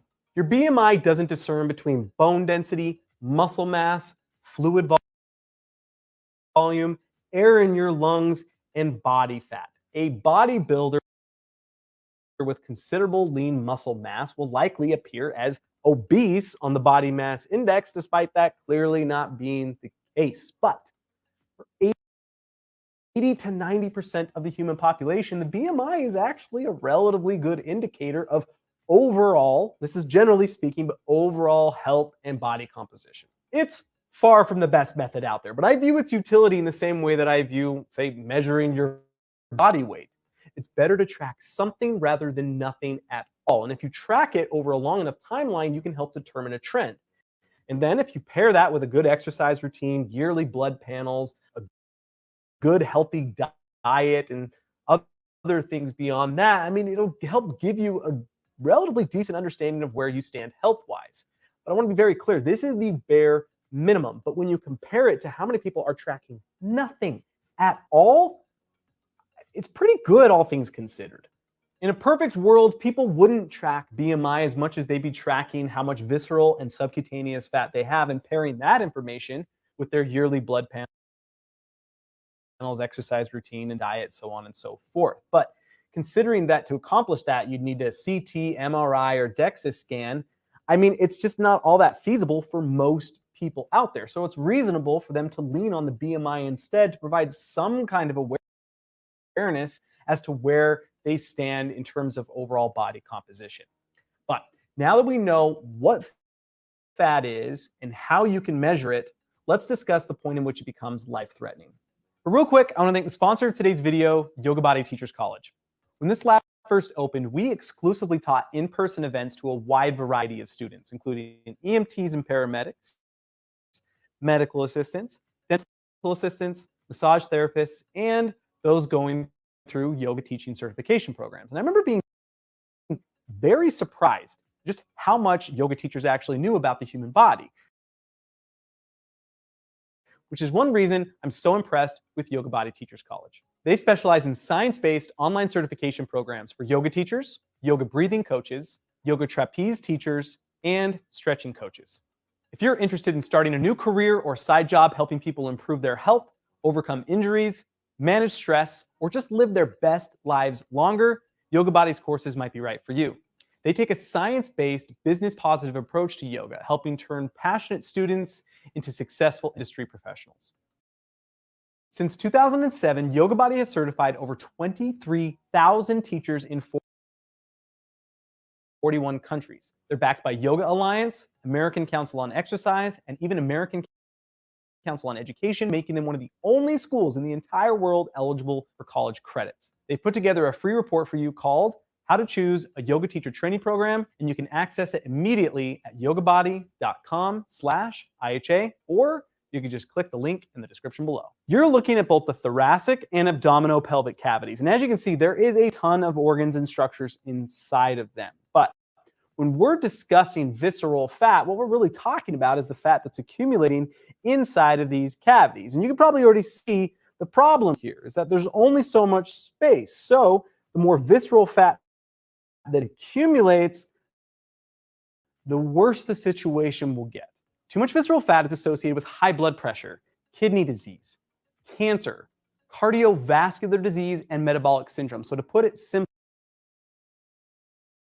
too much visceral fat can lead to a stroke, type 2 diabetes, gout, high triglycerides, and plenty more. So you're probably wondering then, well, how much is too much? Everyone should have some visceral fat. So everything you see here that is colored yellow is an example of visceral fat. And a real easy example of that is this right here. This is called the greater omentum. This is a fatty apron that drapes over your small intestine. It's loaded with blood vessels, immune cells. It's a really cool piece of tissue. But as I reflect that back, we can then see the small intestine. But this is the small intestine. You can see that it's attached to the body wall with this tissue here called the mesentery. And this is loaded with blood vessels that are going to take nutrients that were flowing through the small intestine and it actually brings them into the body and sends them to the liver in order to be cleaned. Now the kidneys we can't actually see because they're going to be posterior to the peritoneum, but by the way, this is another example of visceral fat here. So we can't see the kidneys, but I have a kidney right here that has a bunch of fat around it. This is called the renal fascia. The liver. So if we put this all back, we can see the liver right here. The liver itself stores fat as well as glucose in the form of glycogen. Too much fat, you get fatty liver disease. And even the heart. This one surprises a lot of people. Now, the heart right now is surrounded by a connective tissue called the pericardium. But if we remove that, you would see a fat capsule on top of the myocardium of the heart itself. Meaning, yes, even your heart has fatty tissue, and that is so it has fatty acids that it can pull from so it can constantly beat. The point I'm making is that there is plenty of visceral fat in the body for even healthy individuals. The problem isn't having it, the problem is having too much of it. Research suggests that the amount of visceral fat that is inside of the body is 10% of your total body fat percentage. So let's say you're using a bioelectrical impedance scale at home and it tells you you have 20% body fat. Well, 2% of that would then be visceral fat. For people aged 20 to 39, women should be targeting between 21 and 32% body fat. Men should be targeting between 8 and 19% body fat. Then, for those aged 40 through 59, women should be targeting between 23 and 33% body fat, while men should be targeting between 11 and 21% body fat. And this is an important point I want to make. Women have higher body fat ratios than men do, and that's because of the effect estrogens have on the various tissues in the body, including being integral to the whole process of fat deposition as a whole. But I also want to point out that researchers have long known about an association between low levels of testosterone and obesity, but the exact mechanism behind that association is still unknown. But it's interesting to note that males with low levels of testosterone are prone to more visceral fat accumulation, which is what gives them that typical beer belly shape. In fact, measuring your waist to hip ratio is one of the easiest things you can do at home to give you an idea of how much visceral fat you might have. All you do is measure the narrowest aspect of your waist, which is typically just above the belly button, and then you're going to measure the widest aspect of your hips. You then divide your waist circumference by your hip circumference, which then gives you your waist to hip ratio. Now, according to the World Health Organization, a ratio of 0.9 in males and 0.8 in females equates to less risk for all the different conditions we mentioned earlier, such as cardiovascular disease and metabolic syndrome. So let's finish this up by making this crystal clear. The exact point in which body fat becomes life-threatening is very difficult to quantify because it depends on a whole bunch of variables such as age, sex, and even your genetics. But generally speaking, if your total body fat percentage is above normal ranges, then it's very likely that your visceral fat, which is the most dangerous type of body fat, is also in an unhealthy range. The higher your total body fat percentage, the higher your visceral fat percentage, the more likely you are to develop one of those life-threatening conditions such as type 2 diabetes, or maybe even you'll suffer a stroke. While determining your overall body composition is not 100% accurate, easy, or cheap, tracking even basic information such as your BMI or your waist to hip ratio can be extremely useful in determining some kind of trend that you can then act upon with some kind of health-based strategy to attempt to bring you back into those normal ranges. Thanks for watching, everybody. Be sure to click the link in the description below and get your free report from Yoga Body Teachers College today.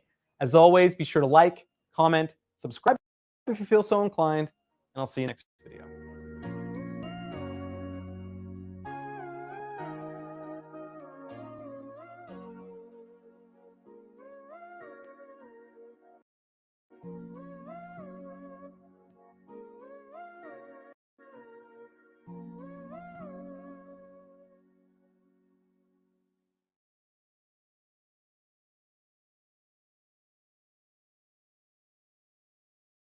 Producers, if you struggle finding sounds and samples that work for you, then you have to check out this plugin. It's called Arcade, and it's my #1 go-to for building tracks. What I love about Arcade is that it's a sample library and a playable instrument all in one. If you go over here to where it says search, you can load a sampler, play an instrument, or find a sample. There are so many individual samples, and you can search them by type too. Next, I want to show you the sampler. I love using this to build drums. Let's listen to a few. Ooh, I love that one. Okay, I'm gonna go with this one. You can play them individually or together. You can adjust the pitch, time, and so much more. Lastly, I want to show you instruments. I really like this honey kit, so let me show you what it sounds like. I love using the macros and the tweak options because I can quickly change the instrument to make it sound unique. This will change the way you make music. So don't wait and download Arcade free today.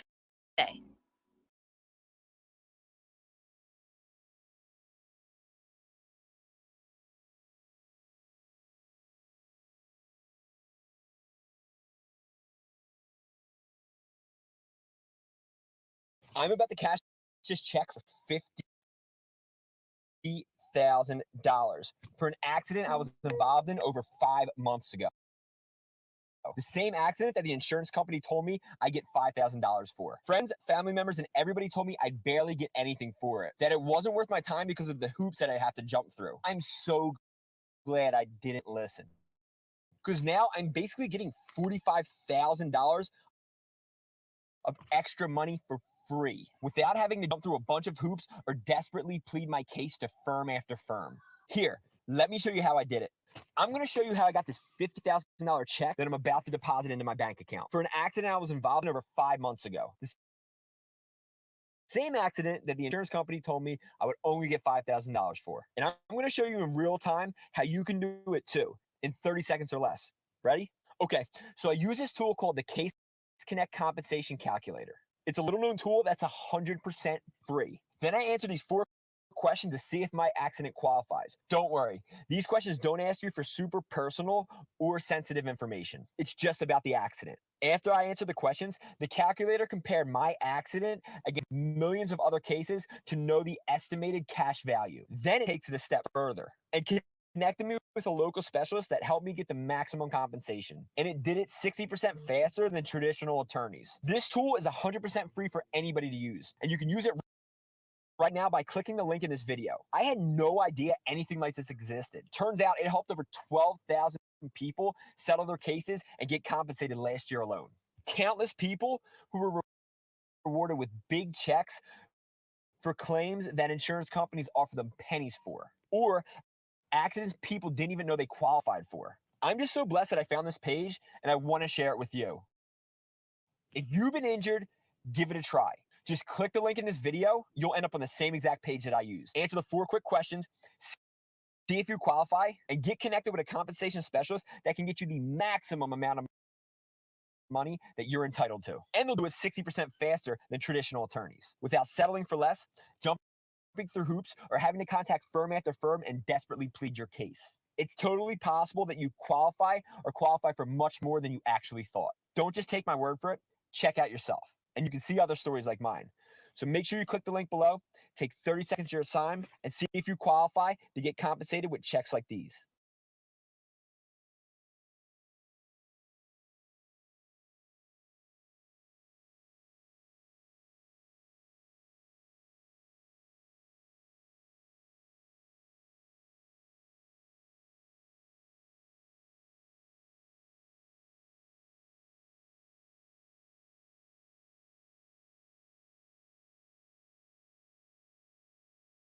St. Patrick's Day is upon us. And while the Irish holiday has a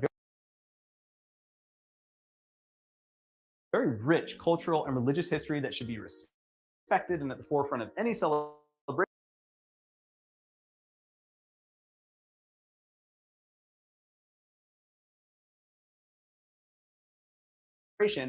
it's also become a day for many to let loose and enjoy themselves an alcoholic beverage or two. Or more. In today's video, we're going to take a look at the pathway alcohol takes as it travels through your body. We're going to see the various organs and tissues that it interacts with along that way, and we're even going to discuss that oh so wonderful feeling called a hangover. There's a lot to do, so let's do this.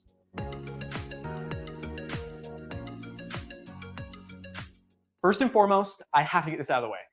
Alcohol, or more properly known as ethanol, is a legitimate toxin. While there are studies that have shown that small amounts of daily alcohol consumption can actually be good for you, those studies are pretty inconsistent with each other, and you'd be hard-pressed to find anybody willing to say that alcohol is overall healthy for you. And this is not me judging you, by the way. Personally, I am a bourbon man. It's one of my favorite ways to wind down. But there's no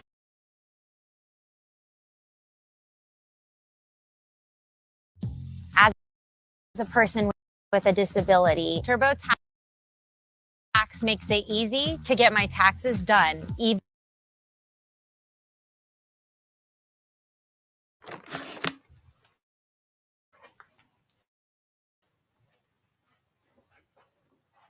Good God, man.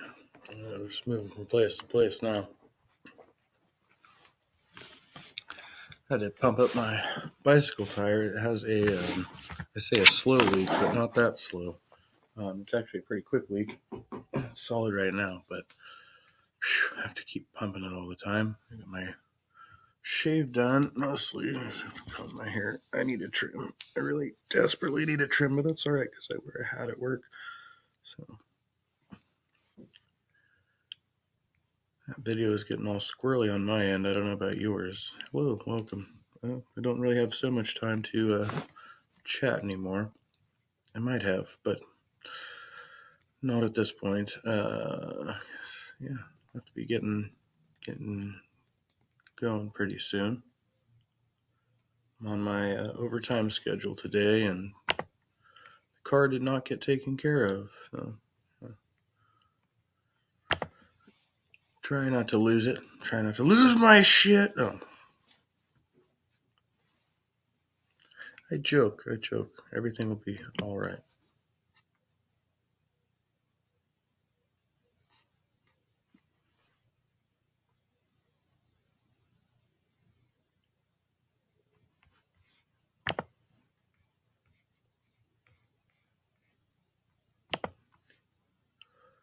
Silence is deafening.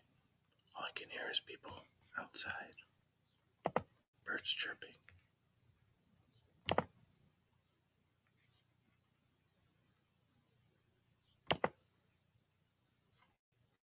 I think they're doing some type of major renovation on the home next door, so they've had ongoing construction over there, all banging around.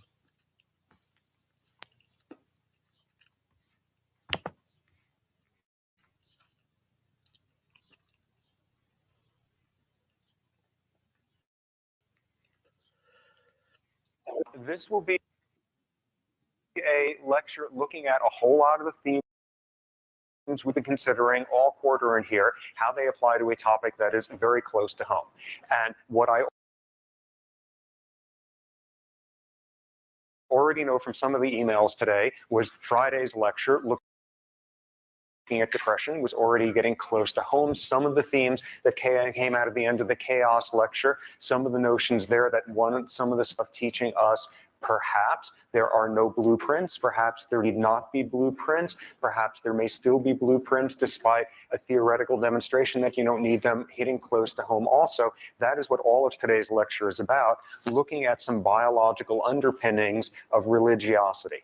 And this one is far and away the lecture I am most nervous for, simply because this one people wind up having strong opinions about, and I want to navigate through this one as successfully ways possible. Okay, just to give me a sense of where I'm starting off from here, how many of you would characterize yourself as religious, as fairly religious, as highly religious?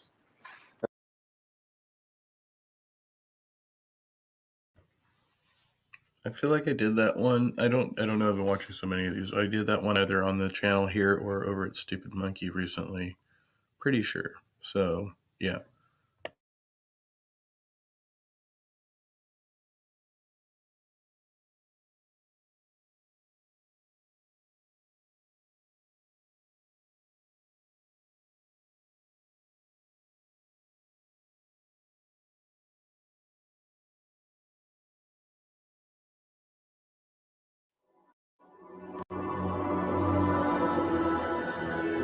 Stanford University.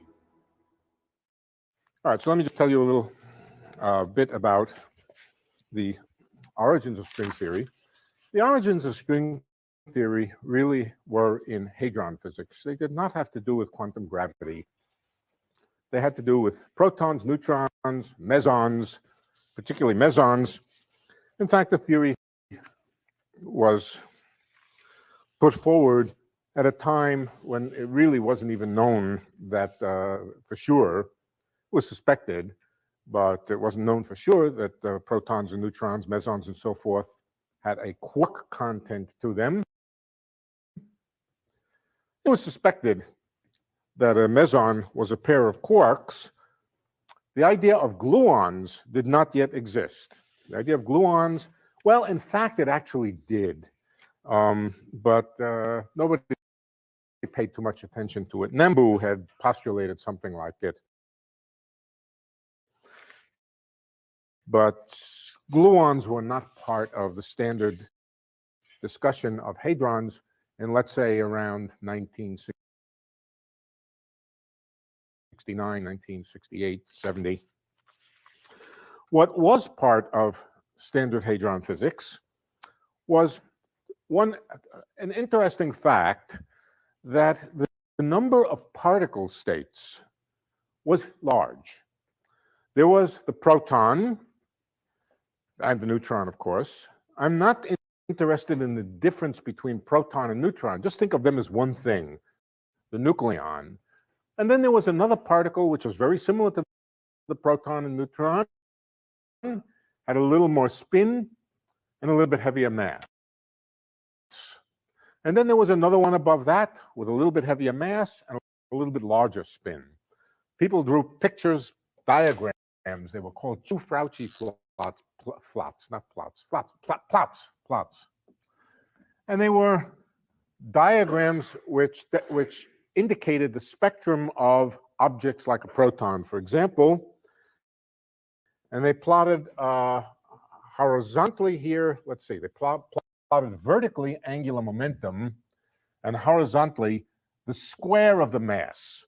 Who decided to put the square of the mass there instead of the mass? Nobody. The diagrams had a nicer look to them if you plotted mass squared. And what was discovered experimentally, this is an experimental fact, I'm getting my P's and my F's screwed up today, an experimental fact that the spectrum of particles, okay, let's start with the proton. That has half a unit of spin and a mass of 1 in certain units, namely the unit in which the mass of the proton is 1.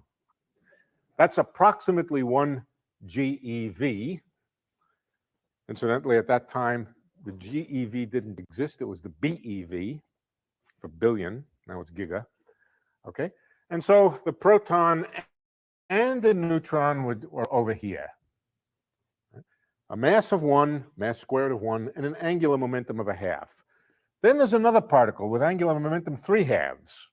These were fermions, and so their angular momentum is quantized in half integers.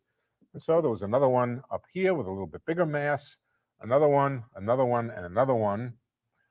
And rather remarkably, these particles all formed a straight line in the plot of L versus M. Now, I should tell you, when Chu and Fauci first put this forward,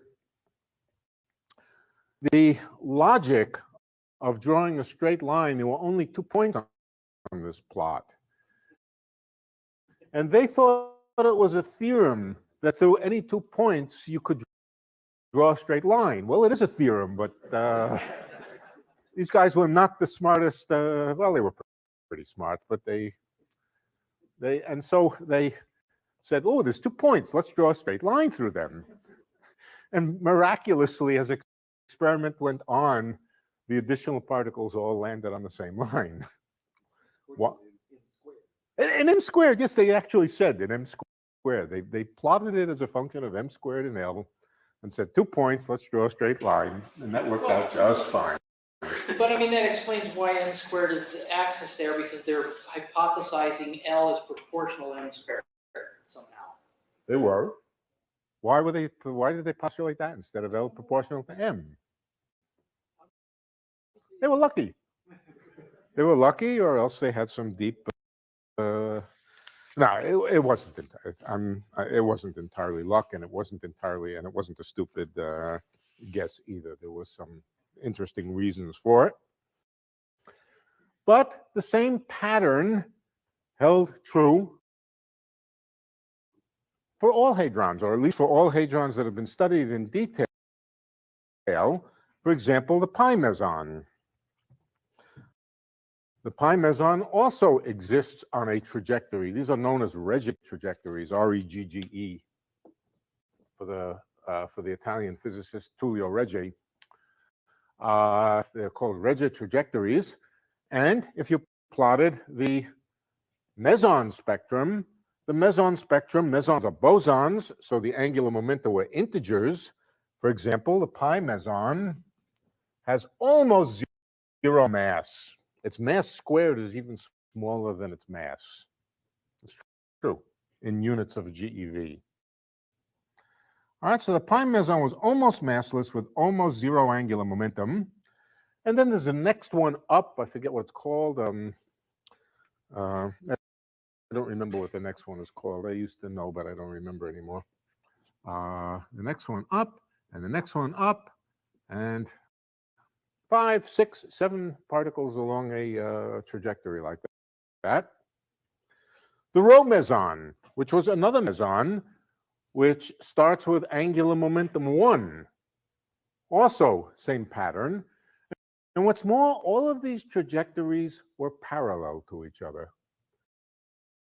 They were parallel to each other, which said whatever this m squared thing is, it takes exactly the same energy, well, not exactly, but approximately the same energy to increase the m squared by to increase m squared when you increase the angular momentum. In other words, the spectrum was quantized. Of course, it was quantized. These were particles, and this is quantum mechanics. The spectrum was quantized, but in each case, the same relationship between L and m squared, and the same quantum jump in m squared when you increased L by 1 unit. 1 unit now means in units of Planck's constant, of course. So there's something going on that was giving rise to large numbers of particles of higher and higher angular momentum. Higher angular momentum is not that uncommon. You take a basketball, you leave it at rest. That basketball has a certain energy and therefore a certain mass, and you could plot it someplace. And now you spin the basketball. Give it 1 unit of Planck's angular momentum. That's not easy to do, incidentally. But when it has some angular momentum, it will be rotating. It will have some rotational energy. So if you increase its angular momentum by 1 unit, you will have to increase its energy by a little bit. Tiny, tiny bit for a basketball. And you can keep increasing the angular momentum of the basketball. As you do so, the energy will increase. In fact, it will not look like a straight line. It will look like a curve. And it will end somewheres. Why does the curve end? The curve ends simply because at some angular velocity, the centrifugal forces are so large that the basketball will just be torn apart. Right? So it ends someplace at some high angular momentum, which represents, the strength of materials. How strong is whatever basketballs are made out of. So trajectories like that were not unusual. You can plot them for atoms. Atoms also have the property that as you increase their angular momentum, you increase their energy, their mass, energy and mass being the same thing. But again, for an atom, there's almost only so much mass you can give it before you ionize the atom. Okay. So what was unusual, particularly unusual, and again, incidentally, for atoms, they would not be straight lines. What was unusual here was the simplicity of the formula, or the simplicity of the observation, rather straight lines. I mean, they were all straight and parallel to each other. And when you say parallel, I mean, how do you mean? I mean that if you were to plot the meson, or the baryon, or the proton, or the neutron, or the pi meson, or the rho meson, its excited states would form the same line. In other words, you take a family of particles, same slope, and it was called the universal Regge slope. Same for bosons and fermions, same for different families of bosons and fermions. Now, this is strictly for those objects which are hadrons, those things made up out of quarks and gluons, which we now today recognize as being made up of quarks and gluons. That was one observation. The implication of this observation was fairly clear, even though it was misinterpreted at the time in many quarters. It was fairly clear. It said that hadrons were composite, that you could spin them up. This is not something you can do with an electron. There is no excited state of an electron with higher angular momentum, at least not within current experimental bounds.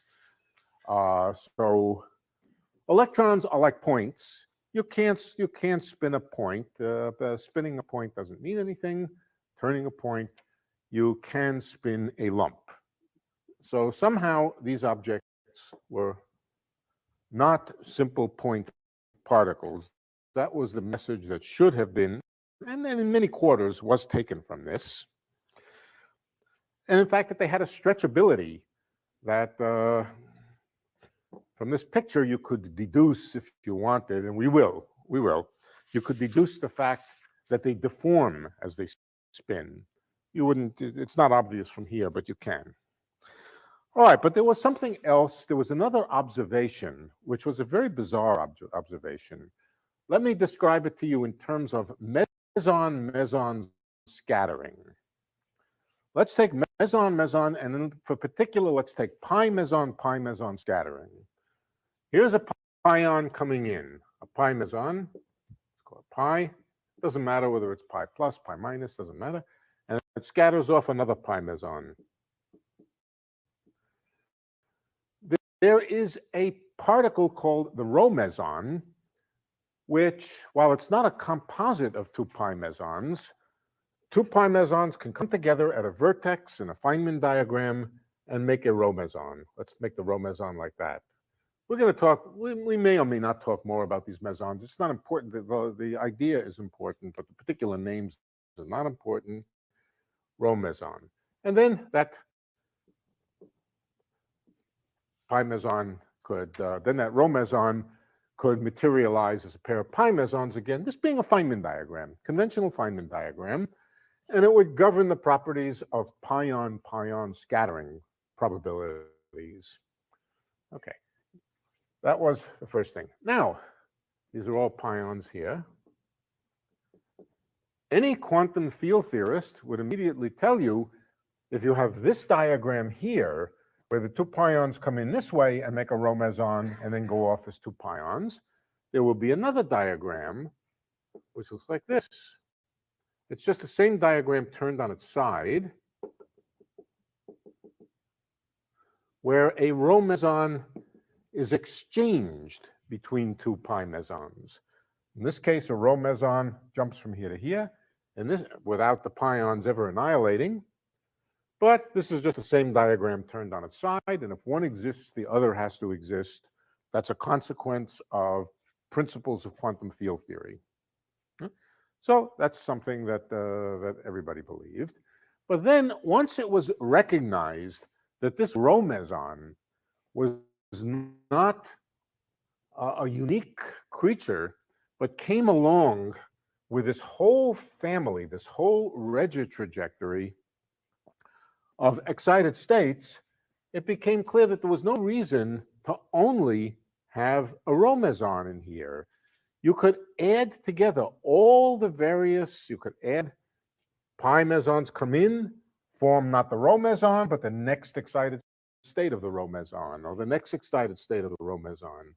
And so actually, when you draw this diagram, you're really committed to adding up the contribution of all the mesons along here. Likewise here, if you can exchange a rho meson, you can also exchange all the excited states. Well, there was something very, very suspicious, very, very peculiar when people numerically went to do this. They actually added up from known experimental data the contributions of the rho meson, the rho prime meson, the rho double prime meson, and so forth and so on. They did that, and they did the same thing for the exchange of the rho meson, and they found something rather remarkable.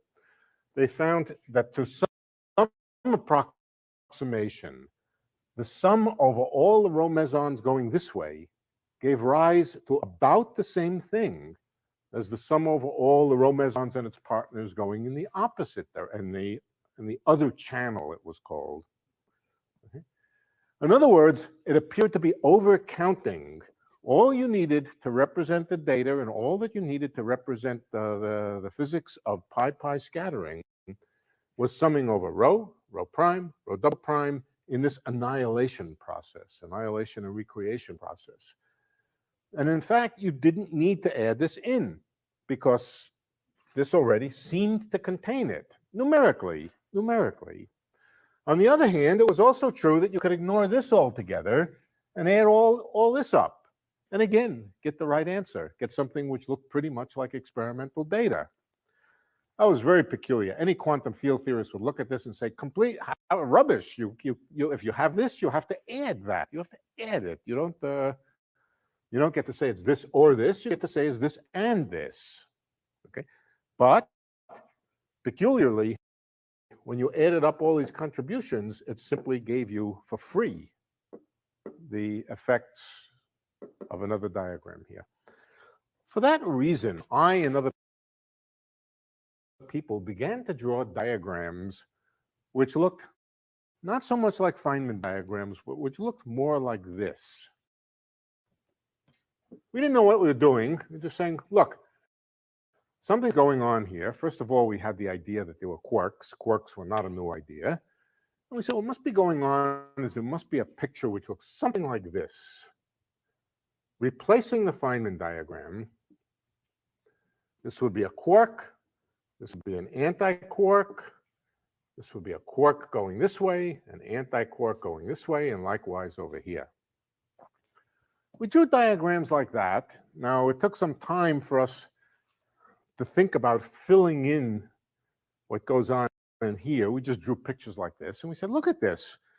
If you think about somehow what's going on has a topology, let's call it a topology, which looks like this, then look, if you cut it this way, if you imagine slicing it in an instant of time, time is running upward, of course, in all pictures, Feynman diagrams, time we're allowing to run upward. If you slice this right through the middle, then you see something that looks like a Feynman diagram in which two particles come together and join and make another particle. If we think of particles as pairs of quarks, then this figure here can represent a picture like this. On the other hand, if we take that same picture and slice it this way, it looks like a picture in which something is jumping across.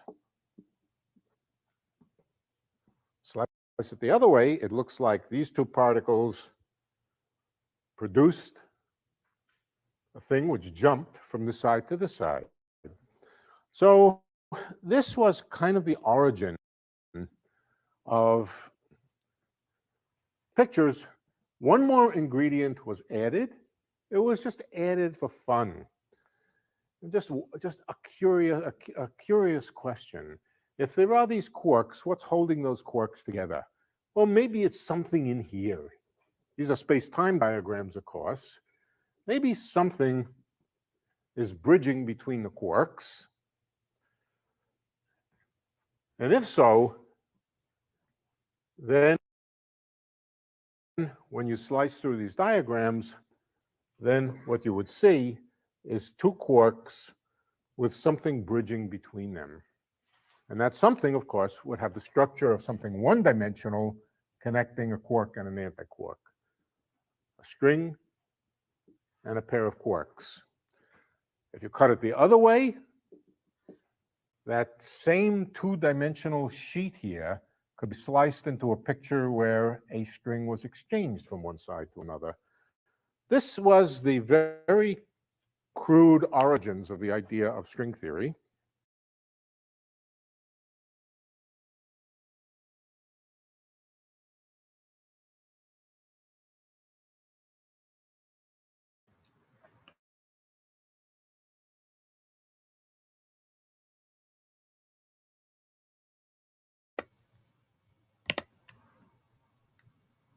All right, gotta go. See you later.